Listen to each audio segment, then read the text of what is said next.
this evening. So hapa niko na wenzangu from various media houses wenye tuna broadcast huko Rift Valley to the Kalenjin Nation. Mimi naitwa Bernard Koech from Kass FM, Kass TV and Kass Online. Wenzangu watajintroduce. Jina langu ni Edwin Tanui, MOFM Media Max. Jina langu ni Festus Lagat, Kenyan TV. Kaina kigureno Edwin Keblagat Kwambai, aboishi ak Berur FM Standard Group. Asante sana Your Excellency kwa kutualika kwa residence yako. Asante sana Excellency, naitwa Elfas Lagat kutoka Chamke FM. Nimefurahi kuja utaita Village Mansion ama tutaicha, lakini nashukuru sana kwa kutukaribisha. Asante sana. Asante sana Mheshimiwa Your Excellency Deputy President for hosting us tonight. Tuko live kwa Kass TV, Kass FM, Kass Online and these other radio stations what I'm introduced. So tutaanza na the hottest topic of the day, hii mambo ya impeachment. Inasemekana kuwa kesho Tuesday watatable impeachment motion against the Deputy President of the Republic of Kenya. Are you ready for the impeachment? Asante sana. Karibuni sana. Kwanza ningetaka kuchukua nafasi hii kukaribisha nyinyi hapa katika makao ya kirasmi ya naibu wa rais wa Jamhuri ya Kenya, na nichukue nafasi hii kutuma salamu kwa watazamaji na wasikilizaji kule bonde la Ufa, kaunti ya Baringo, kaunti ya Nandi, kaunti ya Elgeyo Marakwet, kaunti ya Uasin Gishu, kaunti ya Bomet, kaunti ya Kericho, wale wako pande ya Kuresoi North, Kuresoi South, pale Narok South, na watu wetu wote marafiki zetu katika bonde la Ufa, niwasalimie sana na niwaambie ninawapenda, na hasa ninawashukuru sana, na ninakuanga na shukrani kubwa kwa vile walipata nafasi ya kunipatia kazi, kwa sababu Rais William Ruto na mimi, isipokuwa ni kura ya bonde la Ufa, singekuwa hapa katika hii makao. Mimi ni kiongozi ambaye hapa na shukrani sana, na watu ya Rift Valley nitawapenda siku zangu zote, kwa sababu ile heshima walinipatia ni heshima kubwa, na hata kama siasa inaweza badilika, ya kwamba Rigathi Gachagua ni naibu rais wa Kenya, itakuwa kwa historia ya Kenya, na ni jambo la kujivunia sana, na haingewezekana bila usaidizi na kuungwa mkono na watu wa bonde la Ufa. Kwa hivyo mimi nataka niambie wananchi wetu, wapendwa wetu katika bonde la Ufa, ninawaenzi, ninawapenda, na niko na shukrani kubwa sana kwa ile nafasi walinipatia ya kufanya kazi. Hilo swali umeniambia, hiyo maneno imekuwa ikiongelelewa sana na wabunge, na mimi kujua kwangu, Wakenya wakiwemo wengi sana kutoka bonde la Ufa walipatia Rais William Ruto na mimi kandarasi ya miaka 5 tuwafanyie kazi, na hiyo miaka 5 bado haijaisha. Na kwa hivyo wabunge nao walipewa kazi yao kwenda kufanya pale katika bunge. Rais wa Jamhuri ya Kenya na naibu wake wamechaguliwa na Wakenya. Sisi, mimi na President William Ruto tulichaguliwa na watu milioni 7.2. Kusikia ati wabunge 200 wanaweza kusema yule kiongozi alichaguliwa na watu milioni 7 hafai, hilo ni jambo la kushangaza sana. Na hasa nikiangalia, mimi ninahusunika sana, kwa sababu nikiangalia ile ahadi tulitoa kwa Wakenya, wakiwemo watu wa bonde la Ufa, mambo ya barabara, mambo ya maji, mambo ya stima, mambo ya kupeana title deed, mambo mingi sana tuliahidi, na mambo hayo mengi hatujatimiza. Wananchi, supporters wetu na Wakenya wengine, hata wale wakupatia sisi kura, wangali wanangoja. Tunapoongea leo, hiyo ndio jambo la maana, kufikiria ni nini tutafanya ndio zile barabara zikiwa zimeanzishwa zikasimama katikati simalizike. Ni vipi watu watapata stima? Ni vipi mashule yetu itarekebishwa? Hilo ndio jambo la muhimu. Mimi sifikiri wa Kenya saa hii ati ile mambo wameweka kipaumbele ni vile Rigathi Gachagua Deputy President atafukuzwa aende nyumbani, na Wakenya hawa wajui makosa yake ni gani. Wakenya mimi nikiwasikiza, kwa sababu mimi ni mtu ya kusikiza ground, wanasema sisi tunataka kufanyiwa kazi, tungetaka viongozi wetu wote washikane vile tuliwachagua, watufanyie kazi ambaye iko mbele yetu. Kwa hivyo mimi sina uwezo ya kushawishi wabunge wetu wasifanye vile wanataka. Wabunge wako huru kufanya vile wanataka, lakini sana sana wabunge wamechaguliwa na wananchi. Ombi langu tu ni wafanye kitu inaitwa public participation. Waende pale Bomet, waulize wananchi, sisi tunataka kwenda kufukuza Rigathi Gachagua kazi kama naibu wa rais, maoni yenu ni gani? Vile wataambiwa na wananchi waende wafanye hivyo, kwa sababu inatakana ikuwa namna hiyo. Kwa hivyo niseme hili jambo limezungumziwa sana. Mimi naona kwa magazeti, naona kwa maredio. Mimi niko tayari. Unajua mimi ni mwanaume. Mimi ni chuma ya zamani. Maybe umesikia. Na ile mambo yote tumepitia, yale tulipitia tukimsaidia Rais William Ruto akiwa na matatizo mengi, ilikuwa magumu sana. Na mimi nilivumilia mambo hiyo yote, kwa sababu mimi nikiamua jambo nafanyanga mpaka mwisho. Yale ambayo tulipitia wakati huo, hasa mimi na familia yangu, ilikuwa magumu sana. Kwa hivyo kama Mungu amepanga pia katika hii kipindi cha Rais William Ruto akiwa rais wa Jamhuri ya Kenya, nipitie kwa makali hata kuliko ile nilipitia wakati ya Rais Uhuru Kenyatta, pia hiyo itakuwa ni mapenzi ya Mwenyezi Mungu na mimi siwezi pingana naye. Tutangojea ile takuja, tuone vile takuja, vile taenda, uamuzi wao, kwa sababu hao ni wengi, wakiamua hivyo ndivyo wanataka.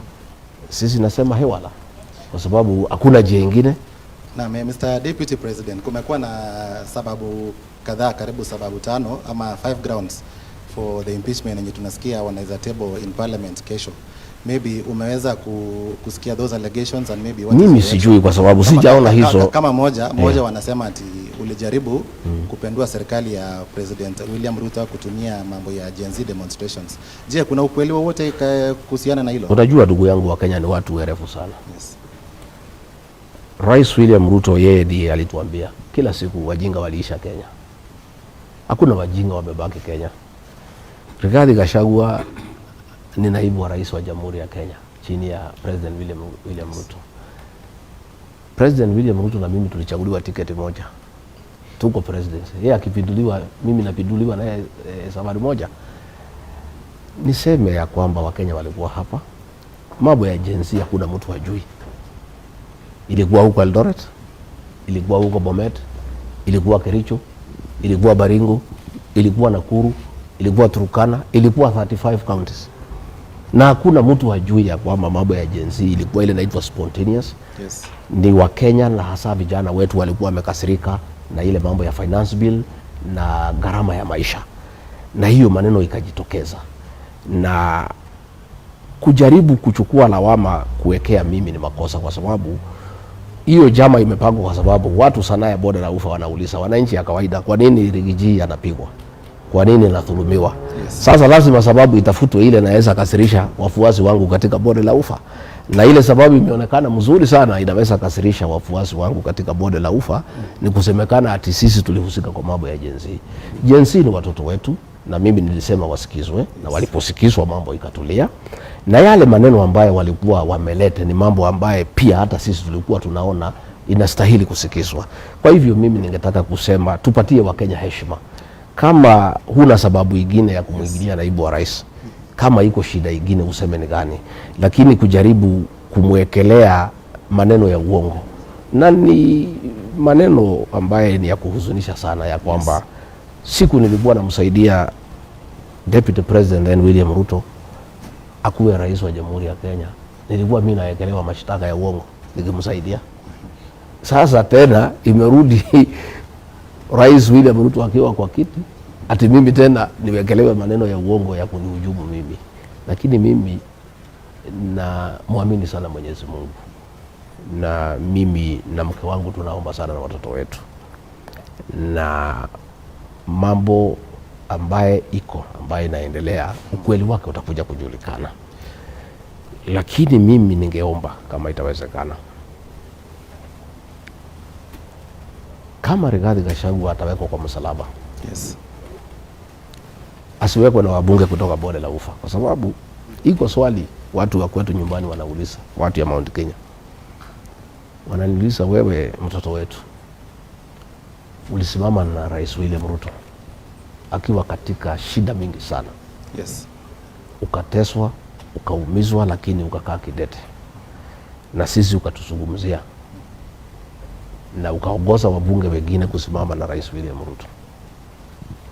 Imekuwaje? Naibu wa spika ameita mkutano kusema wewe lazima ufukuzwe uende nyumbani, na yeye mwenyewe atasimamia katika bunge na kuhakikisha umefukuzwa.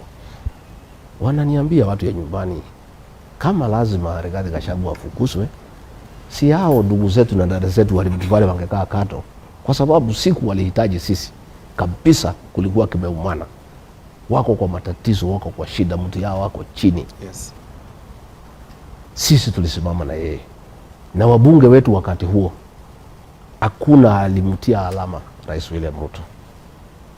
Wananchi wote wa Mount Kenya walisindikishwa na Uhuru Kenyatta waachana na William Ruto, wakakataa. Sasa watu ya nyumbani wanauliza, hawa ndugu zetu na dada zetu tulitengeneza urafiki na hawa, ni mwaka miwili tu, mbona hao ndio wako kipaumbele Mr. Deputy ya President, kuumiza wewe? Umeongelea sana President William Ruto. Sijui msimamo wake ni upi kwa hii mambo? Mimi na yeye kuhusu mambo ya impeachment. Rais William Ruto, siku nilimuuliza hiyo maneno, nilisikiza kwa umbali, alikanusha na akanihakikishia ya kwamba hawezi kubali maneno kama hayo. Lakini sasa ile kitu inashangaza ni ya kwamba wabunge wa Rift Valley ndio wako kipaumbele kuchukua masignature kusema wanataka kunifukuza kwa kazi. Na watu wa Mount Kenya wanauliza, wewe mtoto wetu, ulituambia huku adikaniana chochote na Rais William Ruto kwa sababu unamwamini na unaamini watu yake. Imekuwaje Rais Uhuru Kenyatta alipatia nafasi mwaka 5 wafanya kazi bila kusumbuliwa? Imekuwaje wewe mwaka 2 umeanza kupata matatizo?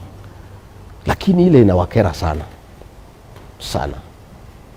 ni kwamba wabunge wa Rift Valley ndio wameshika shoka ya kunipasua kichwa. Je, unaona wanauliza, kuna msukumo from president? Mimi sijui. Sasa ni ile swali tu boss, na wameniambia niulize watu ya Rift Valley. Yes. Na swali watu wetu wanauliza ni hii, wanasema ile itatokea ni sawa, sisi tutakubali kwa sababu sisi hatuna uwezo. Yes. Kiti yako ni kidogo, rais ndio wako na nguvu, wabunge rais ndio wako na hawa. So watu wa nyumbani Mount Kenya wanasema bas, kama ni hiyo, sisi ni wanyonge. Sisi hatuna chochote tunaweza kufanya. Lakini swali mimi nataka niulize jamii yetu ya Wakalenjin. Sisi tulimwamini President William Ruto. Mimi nilikubali kumuunga mkono na watu wetu bila kuandikania chochote, kwa sababu sisi ni watu waaminifu sana na tunaamini wengine sana. Yes. Wale wengine walikuja kufanya na sisi, walikataa kumwamini Rais William Ruto, waka demand lazima waandikanie. Musalia Mudavadi aliandikania mkataba na Rais William Ruto. Moses Wetangula aliandikania mkataba na Rais William Ruto. Amason Kingi aliandikania mkataba na Rais William Ruto. Yes. Alfred Mutua aliandikania mkataba na Rais William Ruto. Mimi nilimwamini rais, hakuna kitu chochote tuliandikania. Hata saa hiyo watu walikuwa wananisukuma tutengeneze chama ya kwetu ndio tukuja kama siku ya URP na TNA pamoja. Lakini mimi nikasema hapana, huyu rais wetu ni Mkristo, tunakuwa naye kanisani. Yes. Bibi yake ni intercessor, bibi yangu ni pastor, huyu ni muungwana. Kwa hivyo mimi sioni haja tuandikanie chochote, tunaaminiana.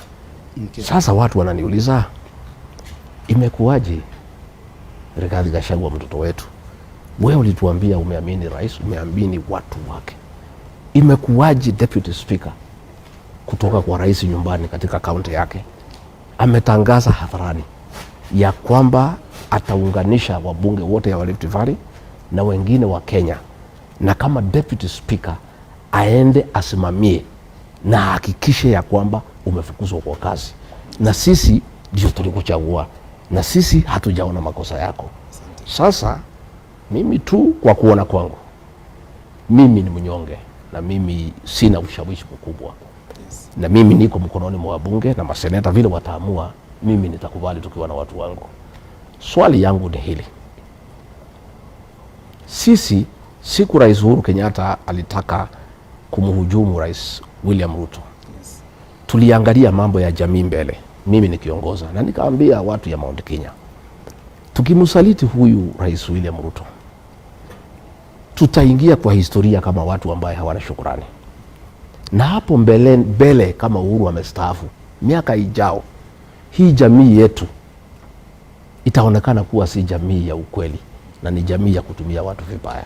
Na kwa hivyo mimi nikauliza watu ya Mount Kenya, tafadhalini, ile ahadi tuliweka na Rais William Ruto wacha tutimize, na ndio tulifanya, tukaamuka, tukampigia kura, akakuwa rais. Swali watu wetu wanauliza, jamii ya Wakalenjin, mkimsaliti Rigathi Gachagua, mkuja pale bunge vile Deputy Speaker amesema, musache masegeni cha mfukuse yeye, siku ingine kama jamii nani ataamini nyinyi? Kama mumesaliti ile jamii ambaye imeshika nyinyi mkono, imeshikilia nyinyi, mumesaliti ile Deputy President alizunguka Kenya, akafungwa, akanyang'anywa mali yake, akaumizwa, akatendewa madhambi mbele ya bibi yake na watoto wake. Kama jamii, wabunge wenu ndio wataongoza kupeleka yeye nyumbani, kumweka kwa msalaba kama Yesu na kumfukuza. Hapo mbeleni William Ruto akimaliza miaka yake 10, siku ingine mkitaka mpangilio na watu wengine, kuna watu wataketi chini kuamini nyinyi? Hilo ni swali mimi nataka niulize wananchi. Mimi ningetaka tu kuomba kama itawezekana, kama imeonekana na wabunge lazima Rigathi Gachagua afukuzwe. Wabunge ya Wakalenjin wakikaa kando, kwa sababu tulishika mtoto wao, tulimsaidia. Alikuwa na shida, alikuwa na matatizo. Mimi nilizunguka mikutano 395. Nilikuja pale Mosop, walikuwa wanataka kuchagua independent candidate, nikawaongelesha. Nikaenda pale Nandi Hills, nikawaongelesha. Nikaenda Bomet, walikuwa wanataka governor wa chama ingine, nikaongelesha hawa. Hii kazi yote watu wa nyumbani wananiuliza, hawa watu na ulitengeneza urafiki na hawa, imekuwaje wamekugeuka baada ya mwaka 2? Hii makosa umefanya kubwa namna hii, hata kama umefanya hawezi samehewa, ni gani? Sasa mimi niseme, mimi napenda watu wa bonde la ufa, na mimi nashukuru sana kwa sababu wengi sana wamenipigia simu na wameniambia wananiombea na wako na mimi, na kama hao wangekuwa na uwezo mimi singesumbuliwa, lakini hawana uwezo. Kwa hivyo mimi hiyo maneno ya impeachment niwaachie hapo. Niseme sisi tuko tayari. Deputy President, asante kwa clarify mambo ya agency na kuu. Pengine tu kabla sijakuuliza swali, nataka clarify wakati president akitoa press conference hapo State House, pia wewe ulitoa press conference after maybe wanao kule Mombasa. Ulikuwa unafanya nini Mombasa? Mimi nilikuwa nimealikwa kikao cha walimu wote wa Kenya katika Mombasa, na mimi nilitoka hapa asubuhi mapema sana, nikaenda Mombasa, nikafungua kongamano la walimu katika Kenya. Na baadaye vile mambo ilikuwa naendelea, nikakuwa na pressure kubwa sana kutoka wa Kenya ya kwamba wangetaka kusikia maoni yangu na yale maneno ambayo yameendelea. Na ndio mimi nikaalika vyombo vya habari, naye rais akaalika. Na nikangoja rais amalize nisikie yale atasema. Ulikusha alika mapema? Mimi nilikuwa nimealika mapema kabla rais kualika. Rais alipoalika na nikaambiwa, nikasema ni sawa, kama rais atazungumzia yale ambayo iko kwa moyoni yangu, mimi ni kiongozi pia, na pia mimi nilichaguliwa na Wakenya, akiwazungumzia nitakanzo hiyo press conference, asipoyazungumzia nitaendelea. Na nilitoa maoni yangu, na maoni yangu ilikuwa ya kwamba hao watoto si wakora, ni watoto wa Kenya, wasikizwe na wapewe nafasi wasikizwe. Nikatoa maoni yangu ya kwamba tumefika hapo kwa sababu hatusikizi wa Kenya, na wa Kenya ni mzuri tuwasikize. Kwa sababu unajua ukiwa kiongozi kunafika wakati wale watu ambao wamekuchagua na wako na kutegemea wanataka kusikia sauti yako. Na ndio nilitoa sauti yangu siku hiyo. Na nikapendekeza ile mimi naona inafaa. Ndio Kenya ikae na njia ambaye So ulikuwa unajaribu kutuliza moto? Nilikuwa najaribu kutuliza. So kwa sababu kuuliza hivyo naibu rais ni kwamba watu kulikuwa na allegation, najua hata pia ulisikia kwamba ulienda Mombasa ungoje ili waapishwe. Hiyo niapishwe na nani? Waapishwe. Sasa mimi Mombasa nilikuwa katika makao ya deputy president. Yeah. Sasa makao ya deputy president utaapishwa na nani? Unless nijiapishe kama ile Raila alifanya. Hiyo ni mambo ya ujinga na upusi na ni mambo ambaye haina miguu, na hiyo ni kukosea Wakenya heshima. Mimi niliongea mchana, sikuongea usiku, sikuwa na wakili, sikuwa na yeyote, nilikuwa hapo mimi peke yangu na nitoa maoni yangu na nikamaliza. Na mimi unajua ni mtu ya kusema ukweli. Unajua ndugu yangu, mimi niko na miaka 59 na nataka Wakenya wanizoe na kila kiongozi anizoe. Mimi ni mtu ya ukweli na hakuna siku nitakosa kusema ukweli. Niliita hiyo press conference niseme ukweli na moyo yangu initoke. Asante. Na vile nilipendekeza rais alikubali na akakutana na hiyo watoto ya Gen Z katika X-Space na mambo ikaanza kutembea. Alafu nipe mwenzako naibu rais, swali ambao nilikuwa nataka nikuulize, nilikuwa nataka unyoroshe tu hiyo mambo ya hiyo press conference. Katika allegation ambayo ya impeachment, kuna wanasema kwamba katika muda wa miaka 2 umetajirika bilioni 5. Umekuwa na faida ya bilioni 5 katika utajiri wako, na mshahara ambao unapata ni mdogo sana. Kukakuwa na allegation kwamba katika mambo ya kuna contractor ambao wako kule coast, hiyo maeneo ya pwani, ulidivert njia iende katika hoteli yako ambao ni among the ground ambao iko katika hiyo impeachment. Sitaki niingilie hiyo ground kwa sababu sijasiona. Yes. Lakini ukweli ni kwamba Wakenya wanajua nikija kwa hiyo ofisi sikuwa maskini. Utajiri wangu ilikuwa imeandikwa magazeti kila siku, kama unakumbuka. Sijui kama unakumbuka. Ilikuwa kwa vyombo vya habari kila siku. Mwaka wa 2019 nilikuwa nimeandikwa niko na 12.4 billion. Mwaka 2022 nikaandikwa niko na 7.4 billion. Hata ile mashitaka nilipelekwa kotini ni hiyo mabilioni nilikuwa naye. Mimi sikuja kwa hiyo ofisi nikiwa maskini. Nilikuja ofisi nikiwa na mali yangu. Na mimi hakuna mali nimetafuta kwa serikali na sina haja na mali yoyote, kwa sababu mimi watoto wangu ni watu wazima, wako kwa mambo yao. Bibi yangu ni pastor, matumizi yake ni kidogo. Mimi mwenyewe niko hapa, niko na mshahara. Mimi hakuna pesa natafuta kwa hii serikali. Lakini mimi nikiingia kwa ofisi nilikuwa na mali yangu, na hakuna Mkenya hajui Rigathi Gachagua alikuwa na mali. Hata mambo ya mali yangu yote iko kwa record kotini. Ukiangalia ile magazeti iko ilikuwa inaandikwa headline, ako na pesa hii, ako na hapa 1.2 billion, ako na hapa. Lakini tukiona allegations tutaweza kujibu. Lakini mimi sihusiki kwa mambo ya ufisadi. Mimi nilikuwa kwa biashara, na biashara zangu zote nilipopata hii kazi nikawachia watoto yangu, wanaendelea na wataendelea. Na si kusema ati kwa sababu mimi ni naibu wa rais ni makosa watoto yangu kufanya biashara, ama wakitaka kununua hoteli wakose kununua. Hawa watoto yangu wamechukua loan, kila record iko, wamenunua hoteli, wameandika watu. Watu wamefurahi sana Nyeri kwa sababu hii mahoteli ilifungwa, na sisi tukiwa watu ya nyumbani tunaona haya, tukiwa na wageni hawana pahali ya kulala. Tangu hiyo hoteli moja na hata si kununua, ni kulisi. Sio hata kununua, wamelisi hiyo hoteli kwa KWS, hiyo inaitwa Treetop. Unajua watu wanaongea mambo hawajui. Hii maneno inaitwa hearsay. Ati imenunuliwa sijui, ni leasing. Hiyo hoteli ya bana ya mtu ni ya KWS, imekuwa list, na tangu ifunguliwe watu 54 wanafanya kazi. Watu wanauza mboga, watu wanauza carrot. Utalii umeanza kuvuma katika section katika area hiyo. Sisi tunatafuta wekezaji kutoka ng'ambo. Mimi kazi moja nimepewa na rais ni kuongea na wekezaji kulete mali Kenya. Kama sisi tunatafuta wazungu wakuja wa invest hapa, watoto wetu wakiinvest hapa Kenya, iko makosa gani? Kusema mimi ni deputy president, si kusema ati watoto wangu hawezi fanya biashara, hawezi kuwa wakulima, hawezi nunua hoteli. Wataendelea. Bora hakuna kitu ya mtu ameiba. Tunangoja tuone evidence kama kuna pahali wameiba, kama kuna pahali wamefanya contract ya serikali. Watoto wangu niliwaambia, msifanye biashara na serikali. Nyinyi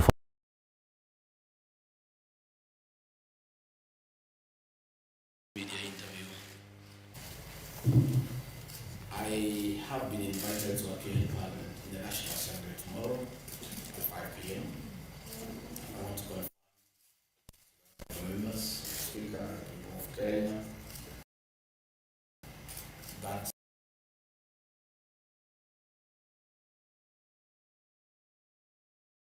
other than myself, at that time, and prosecute my defense for 2 hours. To allow me to respond in silence. However, considered that I'm elected by the people of Kenya directly. On 9th of August 2022, Kenyans woke up early to go and vote in their president and deputy president. And out of the millions of Kenyans who turned up, 7.2 million Kenyans decided willingly that Dr. William Ruto should be elected as president and Rigathi Gachagua as deputy president.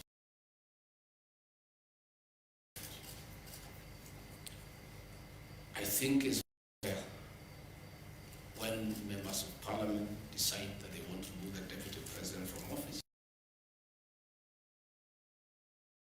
as deputy president, hear his side of the story. I think it's only fair. And I thought it's also respectful to the voters to have the first opportunity to hear from me before the honorable members, because they are the ones who elected me to office. Article 1 of the Kenya Constitution says that the power, the sovereignty of this great nation rests with the people. In Parliament, that is the National Assembly and the Senate, enjoy delegated authority from the people. It is therefore very important that the people who elected me as deputy president get my response of the very outrageous accusations against their deputy president that have no basis, that is sheer propaganda, that is a scheme to hold me out of office because of other political considerations, and has nothing to do with violation of the Constitution. It has nothing to do with gross misconduct, and it has absolutely nothing to do with committing international or national crimes. The people of Kenya are therefore entitled by right to hear from their deputy president what is his response to those outrageous allegations. Again, an attempt to do a public participation in a very short exercise that was done. My response was not part of what was presented to the people of Kenya. The people of Kenya were being asked to give their views as to whether the deputy president should be impeached from office, and the accusations were attached, but in a highly legalistic language beyond the comprehension of many Kenyans. But the response of the deputy president was not there to enable them make an informed decision by listening to the charges against him and listening to his response. Because the rules of natural justice demand that no man should be condemned unheard. My lawyers will be vigorously challenging that public participation as a nullity, and that does not meet the threshold of public participation as expounded by the Supreme Court of Kenya during the celebrated case of Governor Peter Wabora. The motion alleges that 2 years since assuming office, Rigathi Gachagua has acquired property and wealth whose estimated value is 5.2 billion, despite his known income by way of employment is 24 million. This is extremely outrageous. Honorable Mutuse goes ahead to give properties that he alleges are owned by one Rigathi Gachagua. I trust he was just given a document to sign. Had he taken some bit of time to do some research, he would not embarrass himself and the National Assembly. James Derito Gachagua was the governor of Nyeri and died in London on the 24th of February 2017, and yours truly, Rigathi Gachagua, was by his bedside. Prior to his death, 3 or 4 weeks before, in privacy, he wrote his will and appointed Rigathi Gachagua as an executor of that will, jointly with Mwai Madenge, his close time buddy, who is a quantity affair, and celebrated lawyer Njoroge Regeru. The three of us were tasked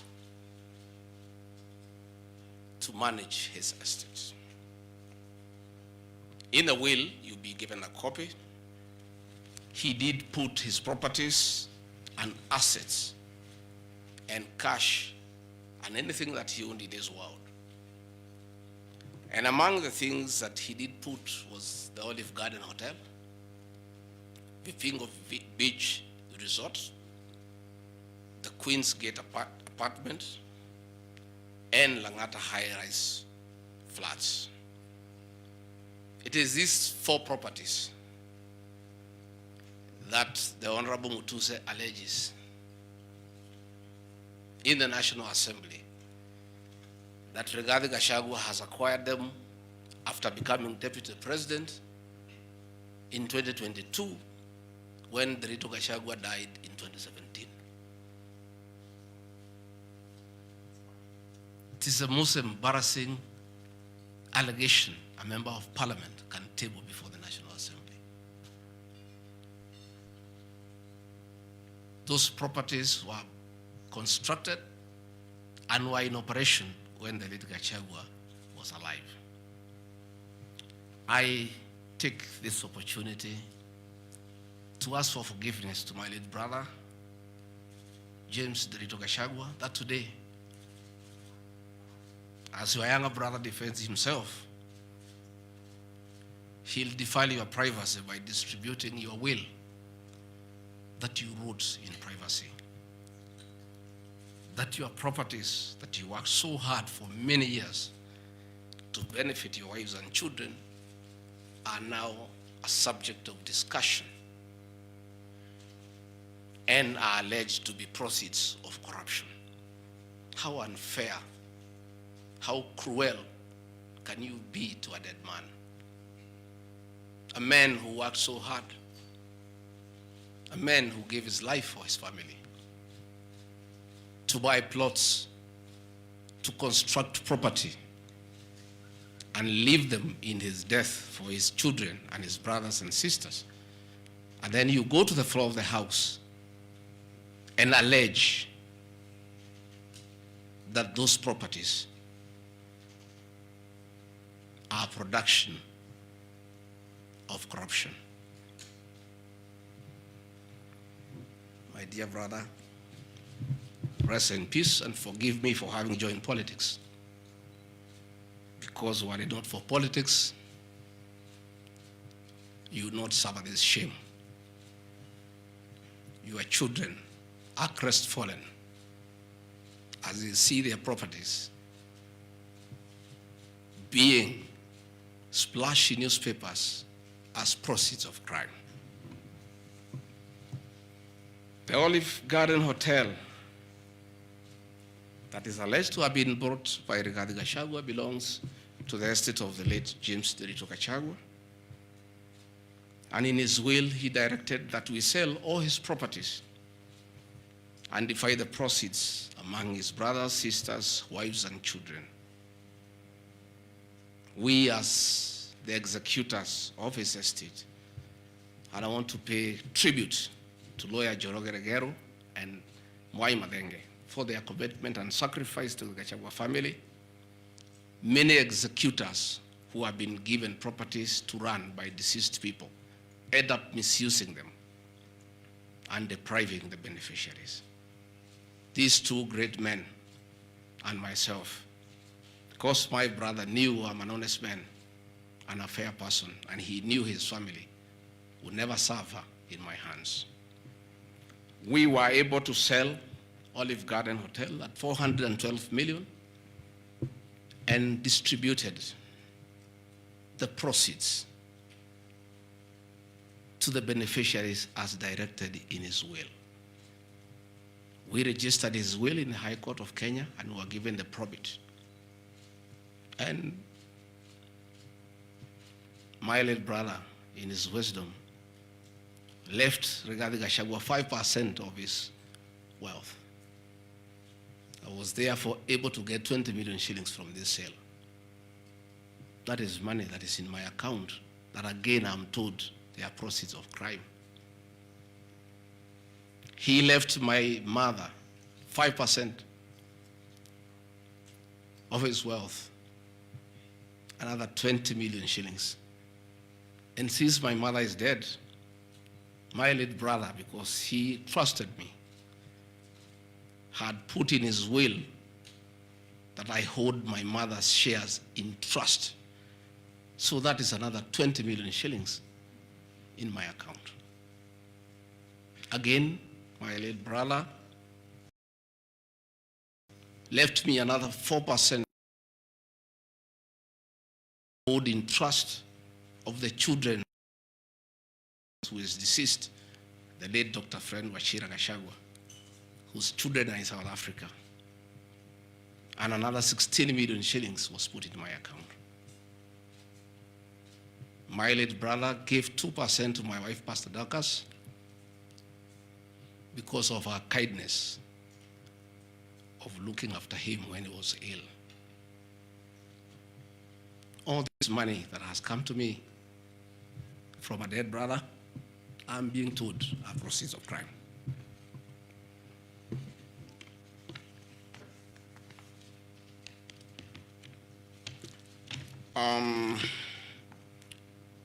Queen's Gate Service Apartments, another property belonging to the late Gachagua, is another property that I'm told I've bought as when I'm deputy president. That is why I have 5.2 billion worth of money. And this property, again, we sold the Cooperative Bank of Kenya, the staff retirement benefits for nearly 600 million. And this money we utilized to pay his debts. And today, as the late Gachagua rests in heaven, he has no debt. Again, I want to thank my fellow executors, Njoroge Regeru and Mwai Matenge, for what you have done for my brother. Vipingo Beach Resort in Kilifi was Gachagua's holiday home, a beautiful palatial resort on 3.5 acres on the beach. I remember with nostalgia that he used to host us there every Christmas to enjoy ourselves. This property belongs to the estate of the deceased because ourselves have a family. We want to retain it for sentimental value so that when we visit there, we remember him. The Honorable Mutuse again goes to the, in a very emotional manner, quoting the Bible, says that this property has been bought corruptly by the deputy president without knowing where the money has come from. I have seen some land, Rogoro Kiamariga, 1223 in Mathera East constituency. To start with, Rogoro Kiamariga is not in Mathera East constituency. It is in Mathera West constituency. In haste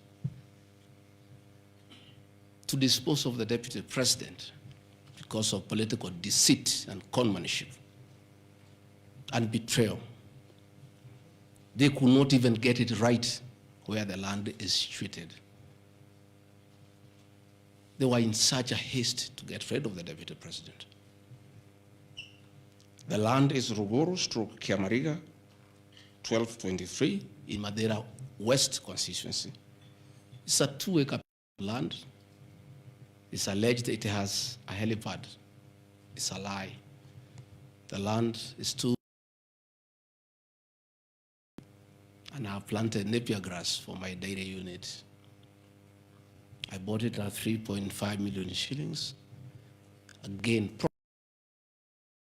from my dairy farm. I have a dairy farm, 50 cows.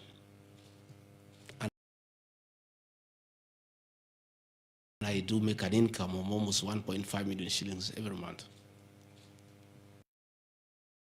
They afford to buy 2 acres of land. And I take this opportunity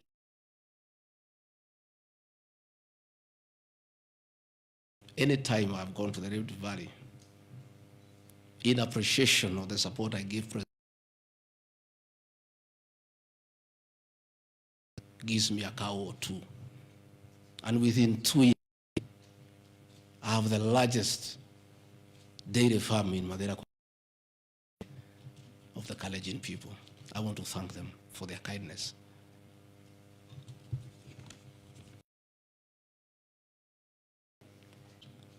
In Kakuret, Kabraine, in Kenyan Nyeri constituency,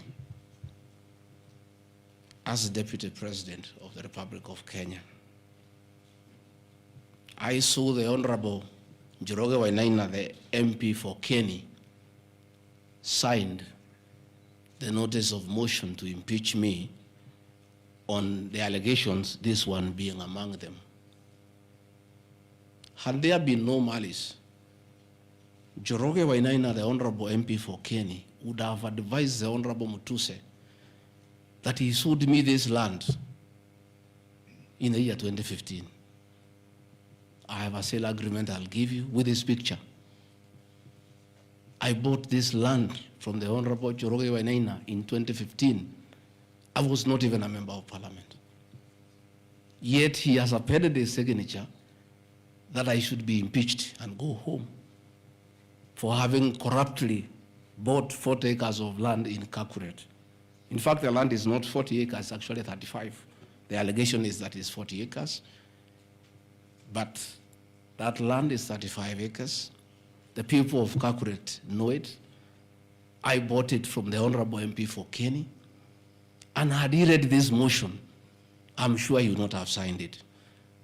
But as you all know, there was a lot of coercion, there was a lot of intimidation, and I'm sorry that I'm told the Honorable Wainaina is admitted in hospital because of threats, coercion. He is being forced to hang a brother against his will and his conscience. These are the lies that Mutuse brought to the National Assembly, and asking the people of Kenya to get rid of the Deputy President of the Republic of Kenya based on lies. I have seen another ridiculous allegation that the Honorable Rigathi Gachagua, Deputy President of the Republic of Kenya, has since becoming Deputy President, acquired 80 acres of land in Meru. That is false. What is true is that the Deputy President is a member of Solution Circle Limited in Meru. And for those who do not know, the Deputy President is half Meru, half Kikuyu. His mother, the late mother, Kirigo Gachagua, was born in Meru in a place called Katheri, and thereafter settled in Kiberesha. Deputy President Rigathi Gachagua sometimes is a lonely man. His father is dead, his mother is dead. His brother, Derito Gachagua, the governor, died of pancreatic cancer. His brother, Dr. Fred Wachira Gachagua, died because of alcohol. His other brother, Jackson Riani, died because of alcohol. His sisters are married. So when he goes home, many times he's lonely. And he decided to look for some land in Meru where he can go and build a house and be among his relatives, his mother's relatives. And in the process, I identified that 29-acre land and borrowed money from Solution Circle, which I'm paying every month. We'll give you documents.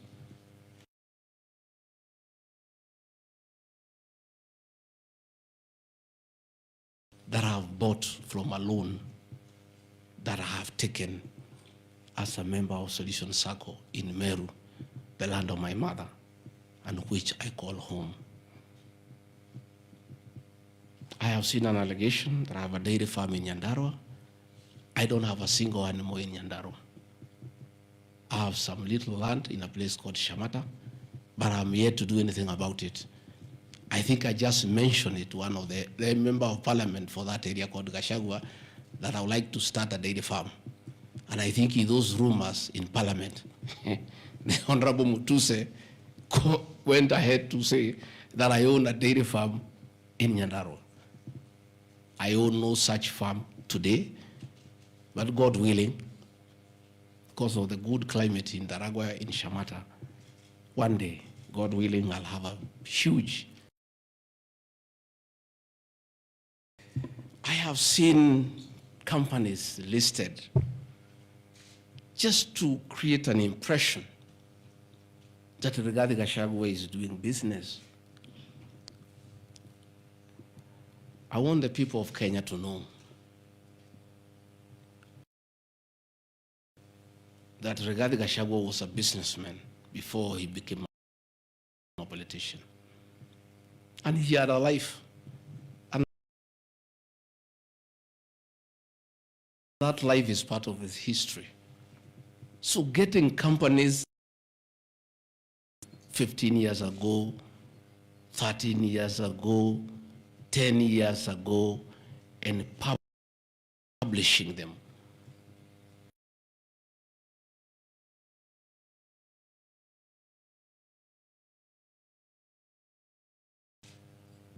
I left university in 1989.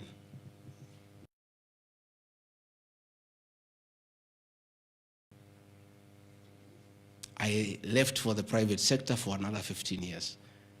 In those 15 years, I was a very astute businessman. And luckily for me, maybe of you who are not that lucky, it was during the Kibaki era when things were working. The economy was strong, business environment was right, and there was room to make money. And I made money at that time. Those are old companies, and they are not trading. And when I became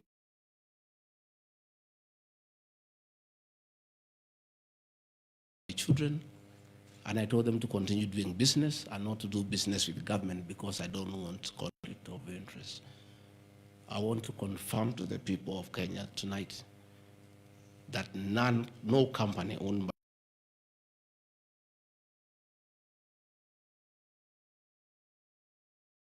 Honorable Mutuse or anybody else linking the Gachagua, the Rigathi family with business deals with the Kenya government.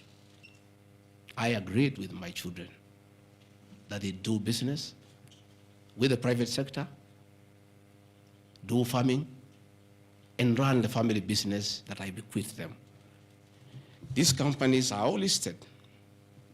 And just for clarity, because I don't think they are worth a reply, because there's nothing about them. Rigathi Gachagua Foundation. As a member of parliament, I was educating orphans. I was educating children of single mothers. I was educating children of PWDs. And their education needed to continue. And I don't have the benefit of CDF money. So I started a foundation, the Rigathi Gachagua Foundation, to continue doing the work of charity. I have seen my foundation here. The Honorable Mutuse has not said what crime the Deputy President has done by having a foundation that is non-profit making. For the purposes of clarity, I'll give you the bank statement for this foundation. I have only received a total of 12 million shillings from well-wishers, which have educated children, have educated students at Pwani University, and other vulnerable people. Dorcas Rigathi Gachagua Foundation, this is just an attempt to bring my family into mud. Every Kenyan knows the work Dorcas Rigathi has done in this country for the boy child. She has opened clinics for addicted children. and she gets a lot of money in her foundation. Since a decision was made that the government will not fund the office of the spouse of the deputy president, Kenyans of goodwill flock to her every day with cash donations, with material donations, for her to continue with a very good program she's doing of rehabilitating children in Kilifi, in Mombasa, in Nyandarua, in Laikipia, in Nairobi, and her work is well documented. I am here to see from the mover's motion what crime the DP Gachagua Foundation has done. There is no allegation, there is no evidence, there is nothing. Against the DP Gachagua Foundation, there is nothing. Spiritway Limited is a company registered by Docas Rigathi that does work with church ministries. This ministry has not traded, does not even have a bank account.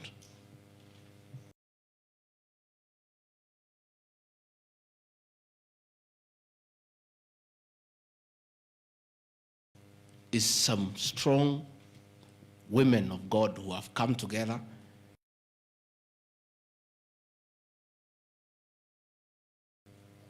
to preach the gospel. The mover of this motion has not indicated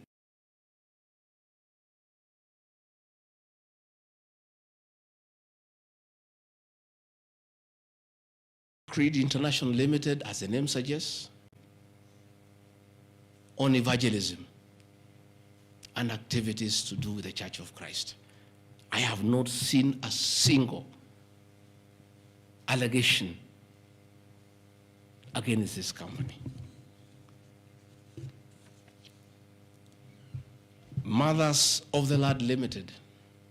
Again, this is a company incorporated by my wife, Pastor Docas, in 2021 with our friends. It has never traded. It does not even have a bank account. The Anani Collective. This is a business name registered by my son, Dr. Keith Rigathi, in 2021 before I came into office. And the ideas he had, they have not yet to fruition. So the company is dormant. I am where to see a single allegation.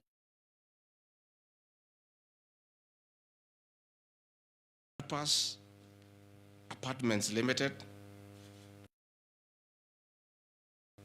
a company that the executors of the late Gachagua put together to manage Langata View Apartments. The late Gachagua left 80 apartments for his children in Langata and asked us to sell and the proceeds to the wives, the children, and the brothers in a formula that he gave. In a family meeting that I chaired, we agreed as a family that we should not sell the flats. We should share them so that everybody can be getting a rental income. In that formula, because of the shares he gave to me, I have 10 flats. His daughter has 10, his wife has 5, another one has 2, another has 1. So we did put this company together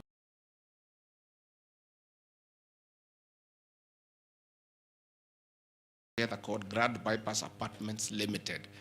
This is a company that will be managing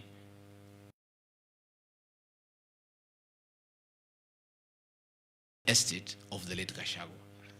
Again, this company has been put here by the Honorable Mutuse as a company set to manage flats belonging to a dead good man, future of his children. He is being on nonsensical allegations simply because a decision has been made that regarding Gachagua is no longer useful to this administration. He is a spent cartridge.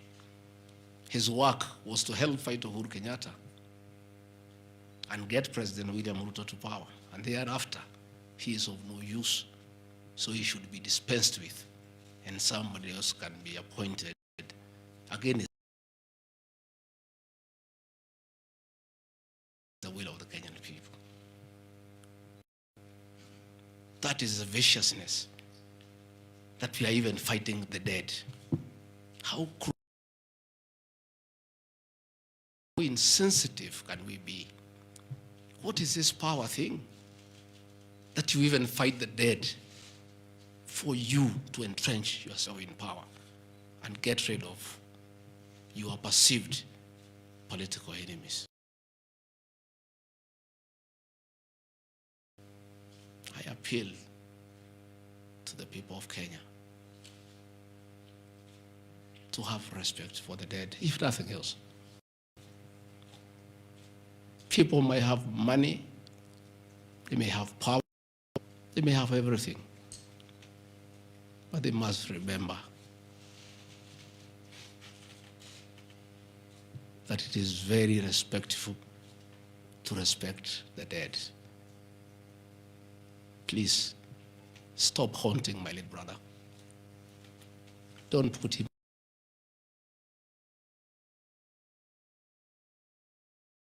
and leaving an inheritance for his children and entrusting his brother, DP Gachagua, to look after that property.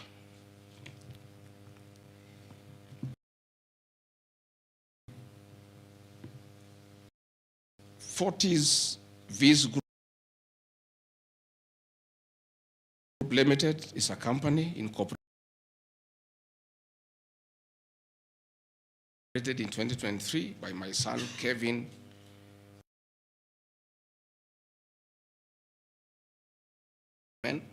This company has not even taken off. They are still figuring out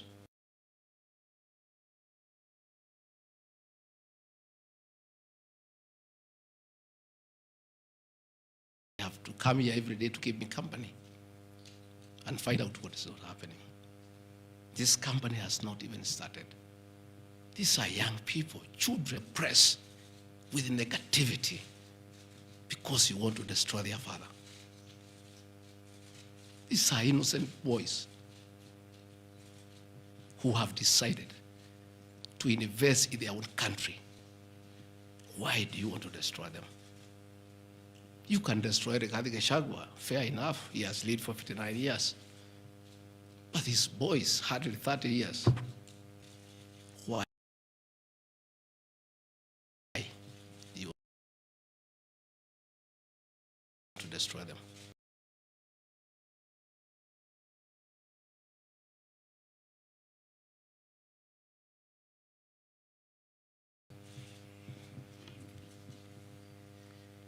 Pioneer Medical Company Group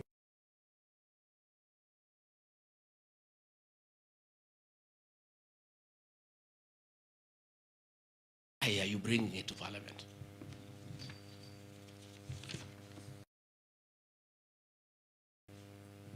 At the roundabout at Bomas on your way to Rongai.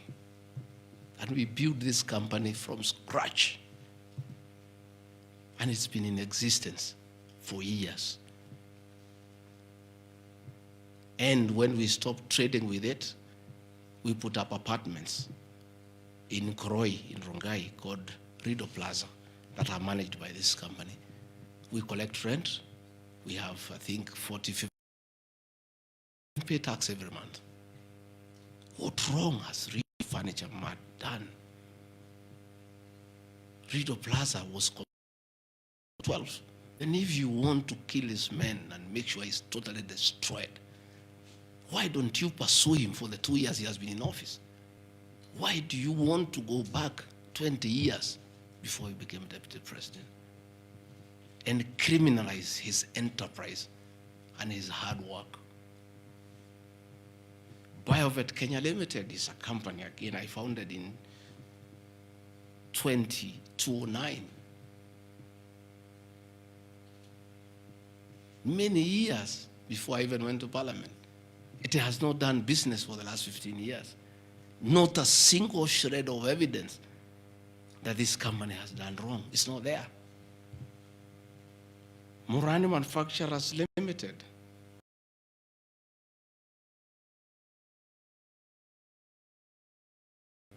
It's a company that is founded by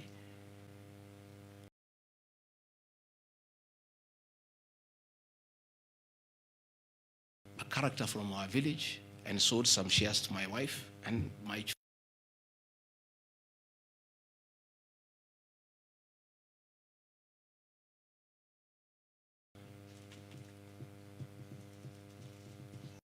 This company has never traded in government. It has not done any business. It is actually dormant. I'm told the account has only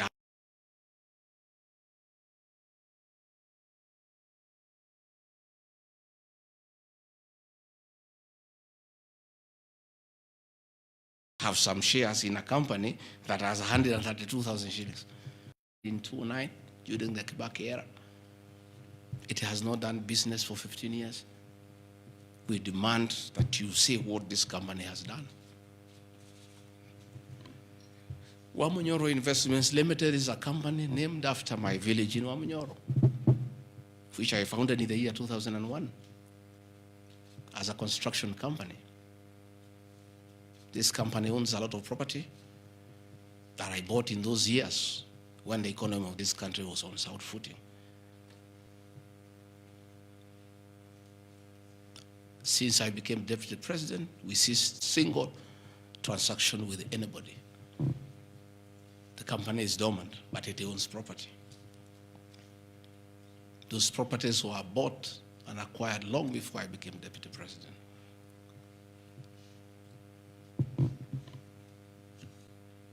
Cosmea Venture Limited is a company that was incorporated in 2018 before I became deputy president by my sons. They do what you call bulk SMS.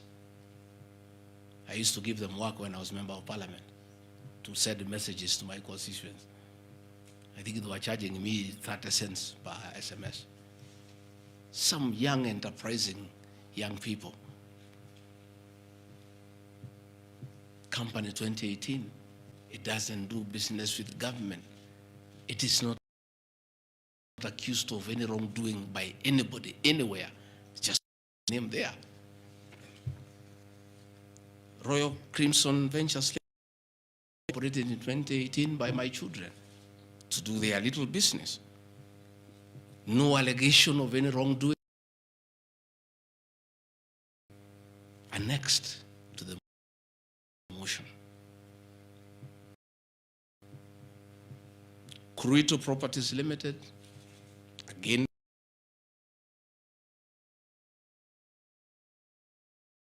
the Vipingo Hotel.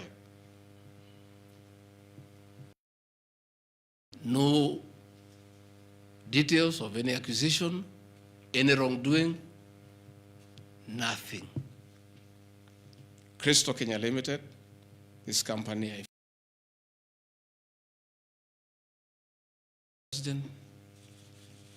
I gave out my shares to when myself and my wife, we got out and asked them to continue doing business.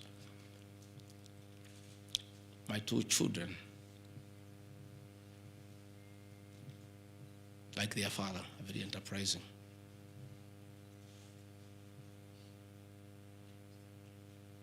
Nyeri County, where I come from, we were hit badly by COVID, and all our hotels shut down. Hundreds of jobs were lost. Many people who were supplying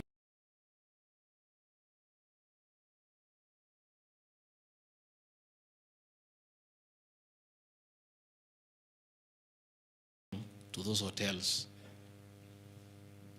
shut down. The two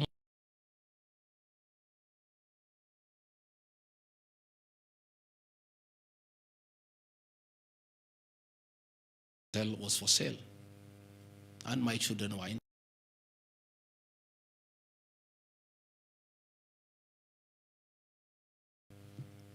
Treetops Hotel cannot be sold. And the person who owned Outspan Hotel had also leased the Treetops Hotel.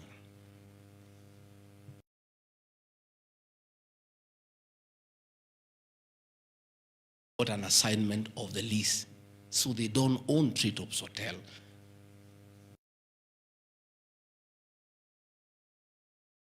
AWS to Aberdare Safari, then an easement to Crystal Kenya. That about Crystal Kenya Limited and my children, because they are not part of this proceeding. But they have no other forum to defend themselves, so I have to defend them. They are grown-ups. They should defend themselves, but they don't have the forum. They went to a bank and borrowed 600 million. The documents are there. And bought a hotel and bought the lease. And I publicly announced that my family has acquired the 2 hotels because there was nothing to hide. I saw no need to advise my children street business, and they were given 1-year moratorium, which is not over, to do the renovations and all that and open the facility. But I want to thank my son, Dr. Keith Regadi. He worked very hard. That I think last month or so, I was at the